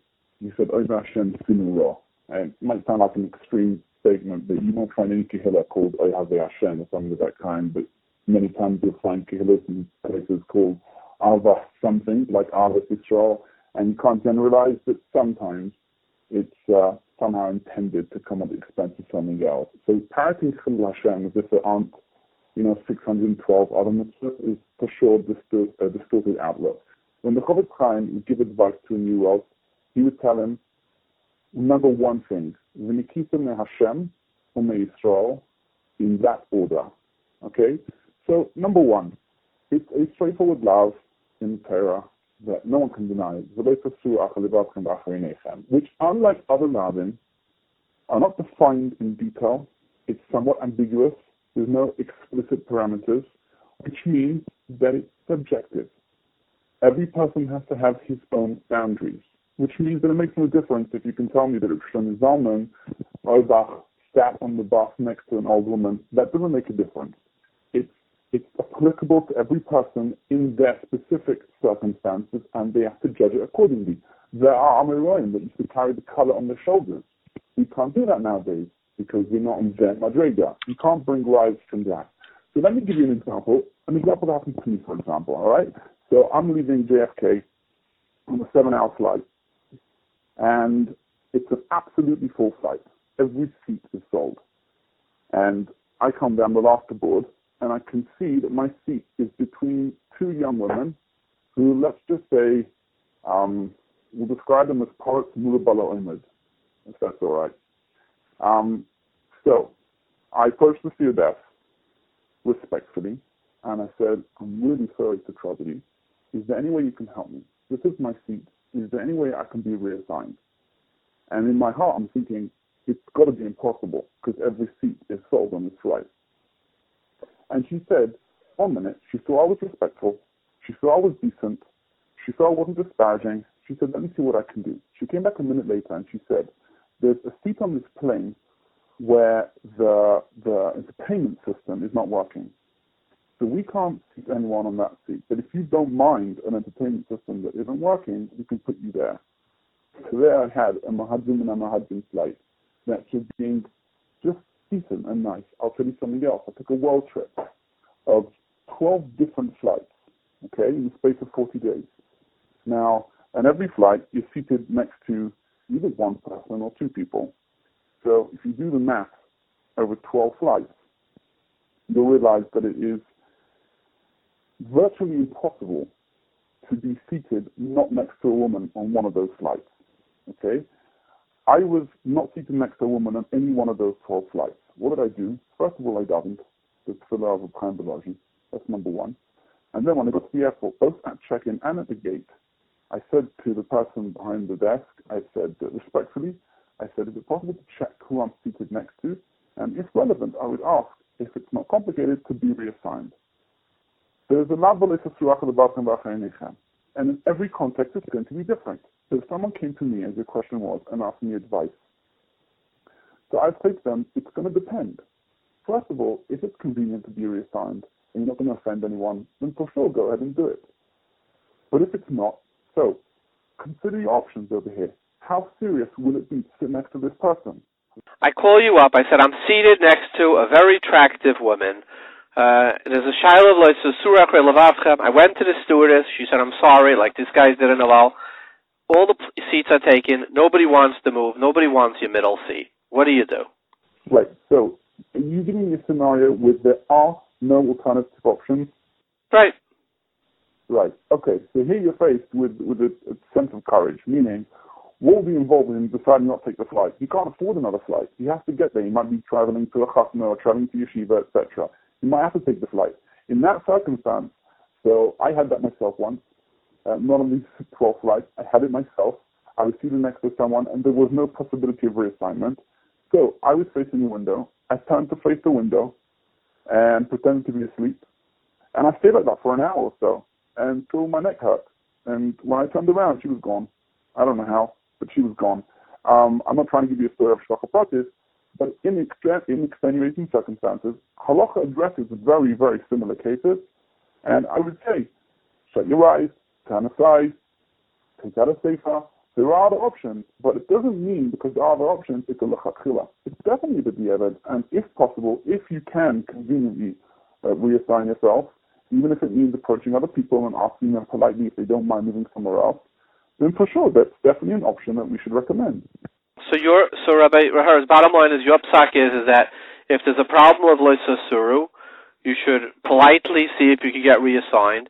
If you can't do it in a way that's polite but would cause a commotion like what happened where they had to delay the plane for an hour and made it onto whatever international media, at that point you should just close your eyes and do the best you can. Is that how you would paskin? Yes, under the circumstances. But again, I'm not... So Rabbi Horowitz, so you're basically saying that there is no oifen in which Chil Hashem would be mutter in this case?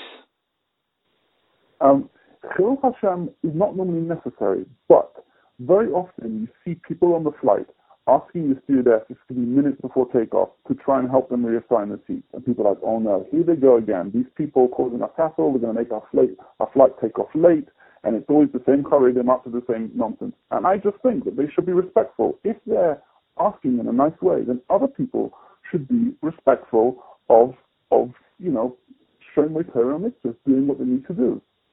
Right. In other words, there's no reason why, just like a handicapped person would want to sit in an aisle where they sing, or we allow somebody to have a pet who's calming to them. If this is your issue and you do it in a respectful way, we should be as tolerant of them as we would be to anybody else who has a particular request, style of living, etc., that does it in a respectful manner.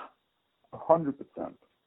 Why don't we have a simple rule that if you fly, you keep a $100 bill in your pocket, and if you get stuck in a seat that doesn't work, on a lav, it's kol mamayne, on asay, it's ad chaimish, you take out a $100 bill and you say, would anybody be willing to change their seats for mine for $100? And I imagine somebody's going to take you up on it, no? Or $200? Yeah. Wouldn't that be like a sort of isn't that a simpler thing than having international press talk about it? I mean, it's something that I do. It's my religion. It's my belief system. I don't want to stop anybody from leaving. I take $200 with me. I call it plane rent. 100%, but you don't need to necessarily take the flight. If taking the flight is so important to you and you can't get it without paying another $100, $200, and that works for you, then fine, mazel tov. You must have my name. Rabbi Horowitz, and how would you say to those who say, look, Ramosha Feinstein writes that when you have to go on a train or a bus to work, and there's going to be shilas of you're going to be touching a woman next to you, he says it's not derech chiba and it's muta, and it's called leka darka achrin, I guess, because you can't fly without a plane. How would you respond to people who say, don't bother, you have Ramosha? Okay, so it goes back to what I said earlier. It's very similar to the Yerushalayim Zalman story. If your bus ride or train ride is going to be a certain amount of minutes, and I'm not putting a certain amount of time on it, but if it's going to be a certain amount of minutes, and you're a certain age and stage in your life, and the woman you're next to is this and that, so then, for sure... Ramosha is not referring to that case, you would make the argument. But Ramosha, I would say, that Ramosha is clearly not referring to a train ride which would last, let's say, 10 hours, next to a woman who's dressed extremely inappropriately, and the boy who was speaking about in question is 18 years old. Okay? Yes, Even I agree with you. So, Rabbi Horowitz, let me ask you the following question. If you were to get on a plane, and you're sitting in a middle seat, and next to two women who are dressed in a way that doesn't bother you, and who are maybe not particularly attractive, or they're older, would you still ask to change, or you would just say, look, there's no Leisa Suru, why bother? Okay, so I'm going to give you a very boring answer, but it's really going to depend. It's going to depend on the circumstances. It's going to depend who's seated there. What I feel the odds are that a few minutes after takeoff, I'm telling you, you feel you're sitting next to two 80-year-old women who you've older than like your grandmother's age. Would you make a fuss? You would say, look, there's no Leisa Suru. Yeah. Me, personally, this doesn't go for other people. Me, personally, if I was sitting between two 80-year-old women, I didn't have much of another choice, that wouldn't be an issue for me. For sure not. Now, if you ask me, what about 70, what about 60, what about 50, you see that there's it's a question of variables, and everything's going to change. I'm a married person when I was single, so the story is different. I actually had this as a Ma'aser Rav. I personally asked the Shaila to one of the most famous Mechabrim and Svarim in Hilchos Ishus. I was seated next to a couple. The couple had a kid, but the kid didn't have a seat. So they were hoping that the seat next to them would be empty. But their model, I was on the seat, and at that time I wasn't married. The row in front had an empty seat. So he wanted me to move to the row in front so he could have an extra seat for his kid, which is an important thing. We all know what it's like flying with kids. The space is very important. So he asked me if I can sit the row in front, but there was a woman there next to it. So I said, I would move to the other end of the plane for you, but I don't really want to move next to a woman if that's not my seat. So he said, you're being a chassid shaita over here.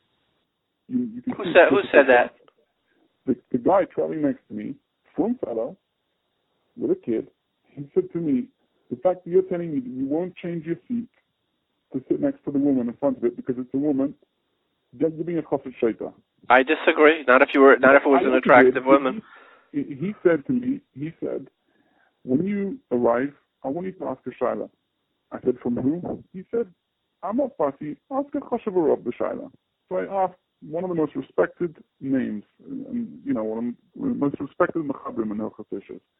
And he said to me, if you were married, I may have said something different, but since you're unmarried, no. There's no mitzvah for you to go and sit next to a woman to give this guy space. No. I totally agree. Maybe he should. He's married. Maybe he should go and sit next to that woman. If you're doing the right thing. No. Yeah, Shaval Tas in this case is certainly Yadav. Thank you very much, Rabbi Horowitz. It's an honor to have you on with us.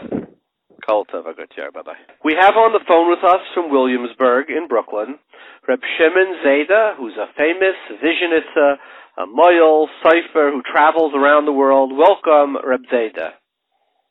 Yeah, thank you for having me. So, Reb Shimon, what's your opinion on, halachically speaking, somebody's on an airplane, and he goes to sit down, and he's in a middle seat, and there's a lady next to him. What, as a Chassidish, a Musmach, a Talmud Divisionitz, what do you think is the appropriate thing to do? The appropriate thing is to do, we read in Krishna twice a day,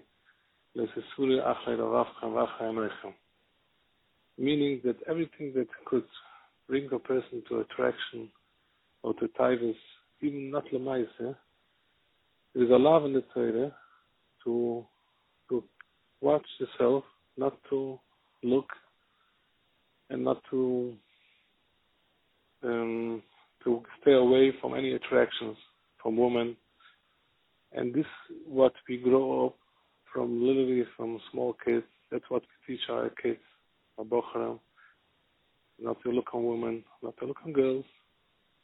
And we practice that all the time by separation, men extra, woman extra.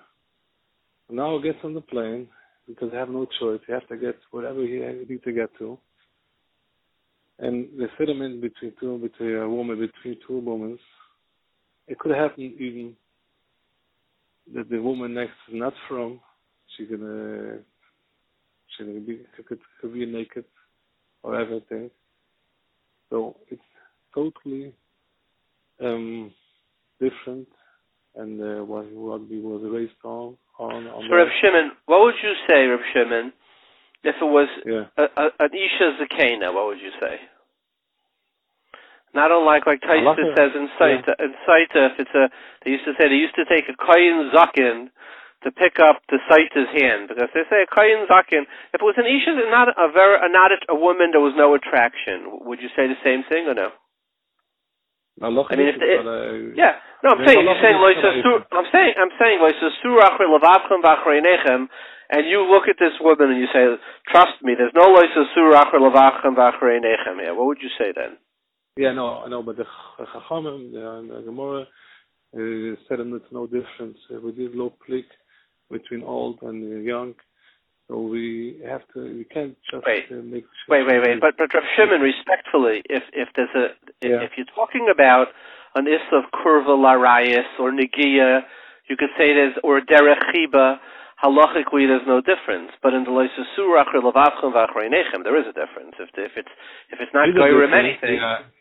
Yeah, it's a difference, but in order especially for young kids and for young life, to practice, it's really hard for even people to get out of their business to be to watch themselves and not to look on women.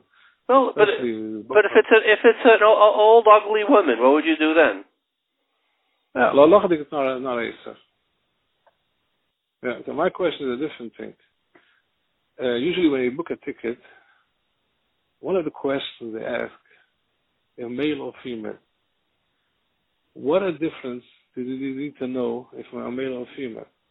I have no idea. I honestly didn't know they asked that. Yeah, that's one of the questions when you book a ticket, male or female.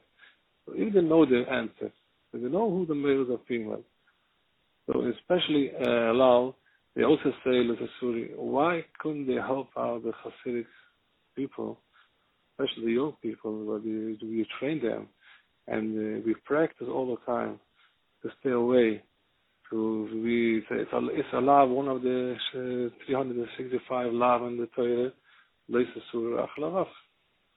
so Hasidim even more machmir than the law requires. But Reb Shimon, but that's a good question. But I think also. So, Reb Shimon, let me ask you a question. So you're saying halachically you don't see if it's an issue if it would be somebody who you knew would be there wouldn't be an isser of there would be no Yetzer Hara sitting next to. But let me ask you a question. Let's say somebody there is a Yetzer Hara next to. Now you have a choice.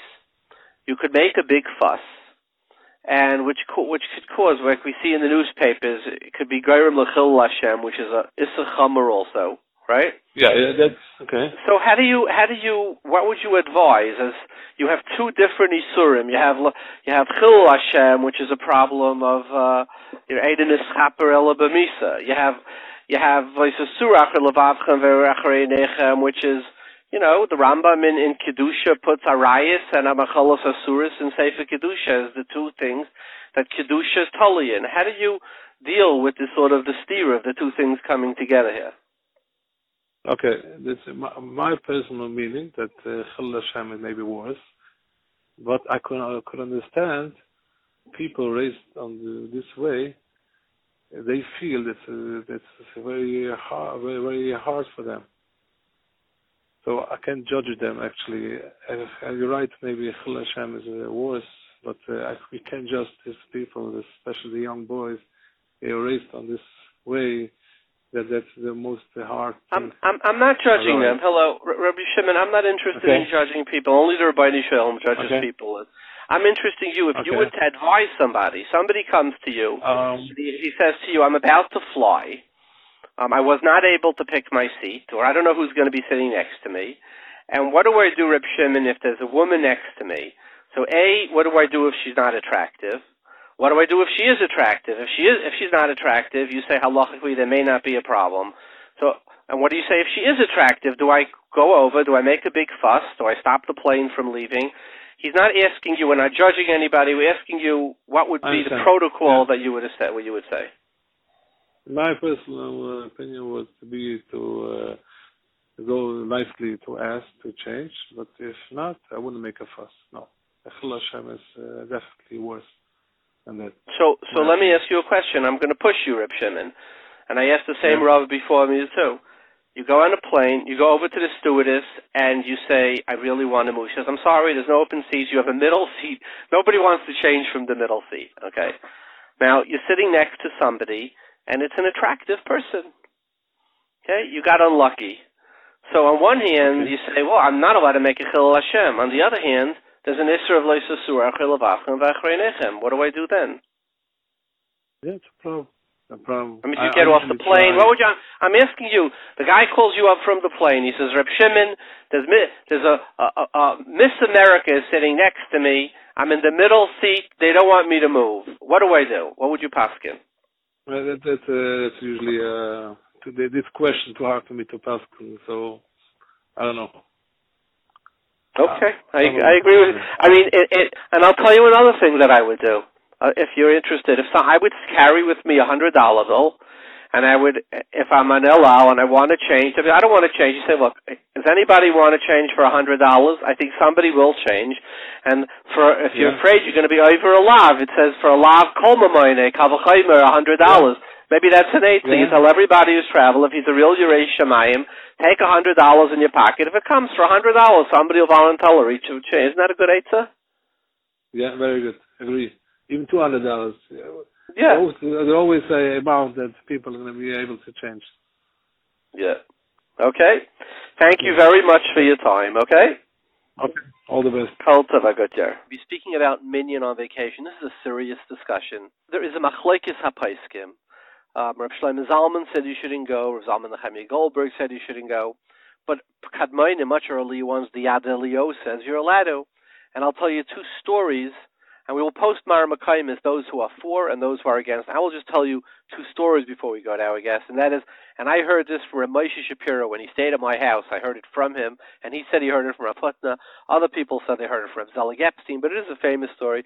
But he said Rav Hutner used to say, a datsche is wo me zet nicht kinid, and a gute datsche is wo me zet nicht kinid of Shabbos. He said a vacation is where you don't see another Jew, and a good vacation is there's no Jew on Shabbos. So it seems that Rav Hutner or Rav Zelig Epstein certainly held you're allowed to go where there's no minyan. And I'll share with you a story about the Chafetz Chaim that I heard from Rosh in Eretz Yisroel. And he said it happened, one of the Bachrim was Rav Tendler, Moshe Tendler, L'havlo ben Chaim and Chaim's father, who was the Mechutner with Rav Moshe Feinstein. And he said that the Chafetz Chaim went on vacation to a place where there was no minyan. So the Bachrim decided to surprise him. So for Shivasa B'Tammuz, this time of the year, 10 Bachrim went, he should be able to daven with a minyan. So what happened was, it was Shivasa B'Tammuz, and they traveled all the way from Radin to Darfur, wherever it was. And the boys were dying of thirst. It was an extremely hot day. And they all said, look, we feel like we're going to faint. So all the boys drank water.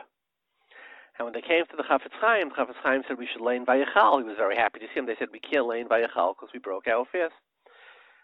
So afterwards, the Chafetz Chaim called them all, and he said, you broke your fast, I'm throwing you all out of yeshiva. They went back, and they told Reb Naftali they were thrown out of yeshiva. So Reb Naftali gave them an eitzah. He said, when he calls you in to say goodbye, and he's going to say, where are you going? Don't say you're going to Navardik, to Mir, to any one of the great yeshivas. Tell them you're going to Rav Reines. Rav Reines was a very left-wing yeshiva, according to the Chafetz Chaim. So they came in, they said, we're going to Rav Reines. He says, you know what, so maybe better Taka stay in Radin. That's the story. And one of the Bachrim was supposedly Rav Moshe Tendler's father. So it's another story. You see the great Chafetz Chaim. So it's seemingly a machlokes hapaiskim. We'll post all the Mara Makayim as those who are pro and those who are con online. But before we go to this interview, I thought I would tell you over to my Sirab. We have on the phone with us from Los Angeles, California, Rabbi Yehuda Leib Weiner. He's the senior rabbi of Cedar Sinai Hospital, which you understand is one of the biggest hospitals on the West Coast. He's a musmach of Rav Zalman Nechemia Goldberg, who's the Edom of Rav Shlomo Zalman Auerbach. He's also the Rav in the Shul Knesset Yisroel in Beverlywood. And I understand he's written an article on this topic. Welcome, Rabbi Weiner. Thank you very much. Honor to be with you. Rabbi Weiner, you want to go on vacation to, I don't know, pick someplace remote. And we can't say Alaska because there's a shiloh of where the date line is. We have Rabbi Taplin. Right. So you want to go to, I don't know, Branson, Missouri. There's a big, I heard there's a big park over there. And you checked, and there's actually, for some strange reason, I know this is Lamayla Miderech HaTeva, there is no Chabad over there, assuming. We're putting together a string of assumptions. And there's not going to be a minyan on Shabbos. So my question is, are you allowed to go, well, during the week, are you allowed to go someplace where you're not going to be Yaitza Tfilah B'Tzibur, or for that matter, Kriyas HaTorah? And I understand that you wrote an article about us. Why don't you share with us some of your thoughts?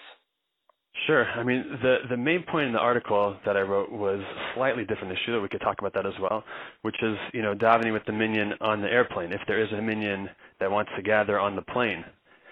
And that is what I had some thoughts about. I'll share with you the approach that I took to that. Because the issue in general with Tfilah B'Tzibur is slightly complicated. We know that Chazal spoke very highly of Tfilah B'Tzibur, obviously. Eis Ratzon, Kvir V'lo Yumas, Eino Chazeres Reikam, all the milas of Tfilah B'Tzibur, that it's, Shechina Imahem. And it's interesting, though, when you look in the Shulchan Aruch and the Shulchan Aruch Harav, the way they formulate the mitzvah of davening with the minyan. The way the Shulchan Aruch Harav writes it, it's a machlokas about what's the level of chiyuv of Tfilah B'Tzibur, right? So he seems to write that it's a chiyuv midivreihem, like it's a derabanan. And then he actually writes it's gedolah mi mitzvah saseh ha'il mukachin Hashem berabim. So it's even bigger than a mitzvah saseh, because of the chance to make a Kiddush Hashem with the Tfilah B'Tzibur. Who are you quoting now? That's the Shulchan Aruch Harav in Siman Sadi. Okay. And that's also Siman Sadi, by the way. That's where the Shulchan Aruch himself, where he writes about the chiyuv of Tfilah B'Tzibur, where everyone jumps on why he says Yishtadel Adam Lispala B'Beis HaKnesset B'Tzibur. Right? He doesn't say Chayav Adam, or why is it Yishtadel? And so a number of the poskim write, like I saw this in the Piskei Tshuvos, that the idea of davening with the minyan is that, obviously the way that Chazal write about it is that it's, that's the way that we get our tefillahs answered. That's the way Hashem hears our prayers the best. So the whole idea of davening with the minyan, we know that davening with the minyan is better. I mean, it feels better. We have better kavanah. The Meiri writes like that, like it's better kavanah. It's more intense when we daven with a minyan. So, but the goal is not the minyan. The goal is that when you daven with a minyan, then you have, it's an ofen that the tefillah will be mitkabelas, right? So that's why they have like heterim, if there's an ones or shasa dachak, that there could be a time when a person could be patur from davening with the minyan. Actually, the ones, by the way, I saw Rav Chaim Pinchas Steinberg was quoted in a kuntras about davening on an airplane, where he was asked if someone has to get to the minyan, they have to wake up the person next to them. And he says Gezel Shena would be like in a geder of onus, to not wake somebody up, and therefore they should not daven with the minyan, he writes in there. So anyways, based on that whole shtickle of the way the Shulchan Aruch writes Yishtadel, so the poskim write a number of different issues that could allow someone to miss out on Tfilah B'Tzibur. The Mishnah Berurah writes if it's a Devar Mitzvah, for example. I saw in the Aruch HaShulchan, he says for Parnasa. The Shevet Halevi writes about Tzarchei Brius. Someone needs to go to a specialist or some kind of doctor. But wait, Rabbi Weiner. Yeah. The Shulchan Aruch talks about in someplace around Reish Mem Hey. I don't have it in front of me. Okay. Mm-hmm. About getting onto a boat, Gimel Yamim before Shabbos, right? Yeah. And the Shulchan Aruch is matter it. Even if on the boat afterwards you're going to have to come to Chil Shabbos, because a person is allowed to put themselves into a matziv where afterwards they're going to be in Einus, right? Right. So here, somebody's traveling to some place where there is no minyan. Well, at the time he's traveling, he was Yaitz Tfilah B'Tzibur. He davened a minyan, jumped on a plane and went there. When he lands there, his chiyuv is only to go up to X number of mil, whatever it is. Is it 1 mil, 2 mil, 3 mil, whatever it is? Okay, they're different opinions, right? Yeah. At that point, he's an Einus. Why isn't this an exact comparison to the guy who's Yaitze B'Sfina Gimel Yamim before Shabbos? Because now you're an Einus. Now that I'm an Einus, I'm Pata. Right? Well, for example, we use Were they going for vacation? Were they going for Parnassa? They're going to their brother's chasana. They went from from Tel Aviv or from Haifa. They went to Greece, wherever it was in the olden days. He's going on a sfina. So he's allowed to do that. Shulchan Aruch's not mechalik whether he's doing it for what the purpose he's doing. He says for Gimel Yamim Chaydim you're allowed to. So you see l'chayr from there. You're allowed to put yourself into a situation. You see. The Gemara in Megillah says clearly, the Mishnah is that there were people who lived in villages where they didn't have a minyan even for a Megillah. They had to send somebody from. So, and we don't criticize them. Why are you living in a city where there's no minyan? So it seems that the chiyuv is gimel mil, or if you don't have whatever it is, beis mil, gimel, 1 mil, 2 mil, whatever, you don't have that amount of mil. So then, okay, then I'm potter from it. But why would you want to be mechayiv more than that? Which I believe, in other words, you're in a situation where you're X number of mil from a thing, you have no chiyuv anymore. So then, which is, I believe, is the Yad Eliyahu for Leblin. I believe that's his cheshbon. But what's the reason to argue on that? What would be the makar to argue on that? The argument is not criticizing someone. The argument is saying what's the way to get our tefillos answered. It's more mitkabelas. That's the lashon in the poskim if we're davening with a minyan. So it's an idea of how seriously do we take our davening? How much do we want to get it answered? How much do we want to have our davening to be an important part of our life? But of course, there are heterim and there are situations. I mean, the issue that I'm concerned about, that I was thinking about with this, I mean, because it goes similar to your line of reasoning, but a little bit different, is that there are a number of times that the poskim say that one could be pater from a minyan. Like the Mishnah Berurah says, if a Talmid Chacham is going to be very late for shul and it looks bad when the other people see the person come, maybe it's better not to come in. Or the Mishnah Berurah says if there's a minyan that davens after Shkia, davens mincha after Shkia, it's maybe better to daven b'yechidus. So what I want to say is that, I mean, I think tefillah b'tzibur is incredibly important. I mean, something that I think we should be mechazik as much as possible. But at the same time, if someone's going to daven in an ofen that is mechal al Hashem, if they're davening in a way that, let's say it's on an airplane, and they are being mafriya the other passengers, they're bothering people, and we say mutav yimchok os achas min haTorah v'al yichal Hashem shemayim barabim. So it's the purpose of davening. That's why I thought the Shulchan Aruch Harav's formulation, where it says that the purpose of it is ho'il mikachim Hashem barabim. I once heard that Rav Yaakov Kamenetsky wouldn't daven with minyanim on an airplane. So I asked one of his talmidim if it was true. And he told me that he saw that before, that he didn't want to daven with the minyan on an airplane because it was bothering people, and he thought it wasn't in a Masudar way, and the staff of the airplane didn't like it. And so he even said to me, he said, I can't imagine any gadol that would daven with a minyan on an airplane. And I was thinking about it, I think it's this exact same thing. How could we daven, and we're saying Yiskadal v'Yiskadash Shemei Rabbah in a way, in an ofen that is not being Megadel Shmei Rabbah. It's actually belittling Hashem when people are being upset and bothered and inconvenienced by our minyan. To me, I mean, the way the Musar Haskell I took from this was that, I always thought if I'm going to be on an airplane and I have opportunity to daven, I see there's a minyan forming, even though I also see that it's bothering some people, I always thought of course I should daven with the minyan. That's the right thing to do. But I came to understand that Gedolim see it a little bit differently. There's a broader picture there. So you're saying that if somebody's on an airplane, Rav Shlomo Zalman said he shouldn't daven with a minyan if it's going to be mafriya other people. Rav Shlomo Zalman says that Beferish is quoted in Halicha Shlomo that came out with these. Yeah. And as far as davening with a minyan, going to a place where there is no minyan, you're saying that you're going to, even if there may be a sad halacha to say that it's mutter because at that point you're an einus, you're quoting, I guess again also Rav Shlomo Zalman, given the kedusha satfila, you're saying you believe that that's inappropriate. Well, it's important. I mean, look, there's a very interesting tshuva that Rav Sternbuch has. Rav Sternbuch has a tshuva about, people that daven with the Nates minyan all year. In the winter, sometimes it gets difficult. Sometimes that time is before Nates, right? It's too early, the time of the minyan. So someone asked him, if I'm going to be in a place where that's the minyan, but it's really, they're davening too early there, So Rosh Sternbach writes, Ba'akrai, it's better to daven b'yechidus, because that's not really a proper minyan to daven in the wrong zman. But if that was your minyan every day, he says no. You should stay with that minyan because we don't want to be misrashel in the chashivos of tefillah b'tzibur, because that's also important inyan.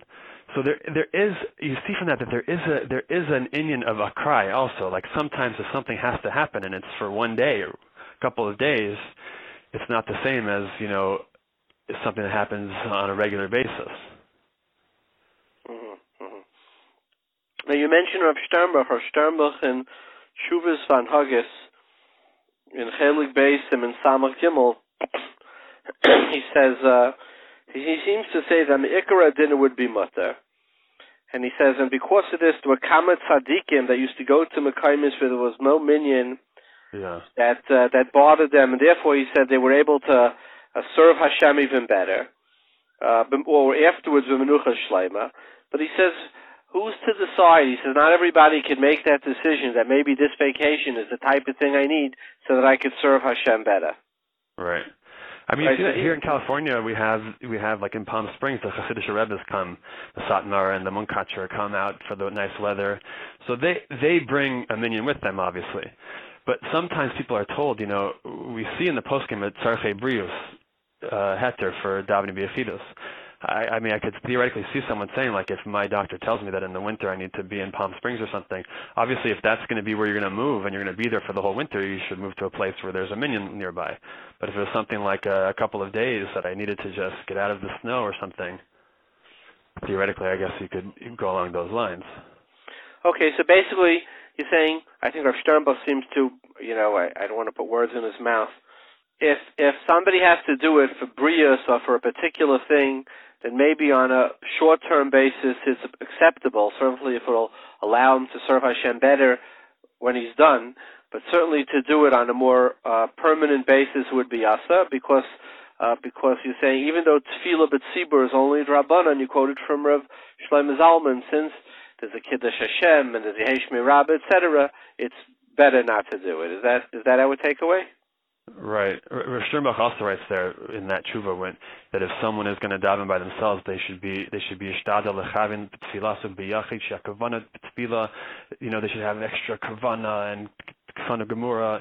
They should not take it lightly that they're davening biyachidus. It's like they should try to daven at the same time as the tzibur, or in a beis knesset, or in nates, or it's like something we should recognize. Like, this is not ideal. Well, Rabbi Weiner, thank you very much for your time. It's a pleasure to have you on with us. Always a pleasure. Atzlacha Rabba. Take care, Kolta. Bye-bye.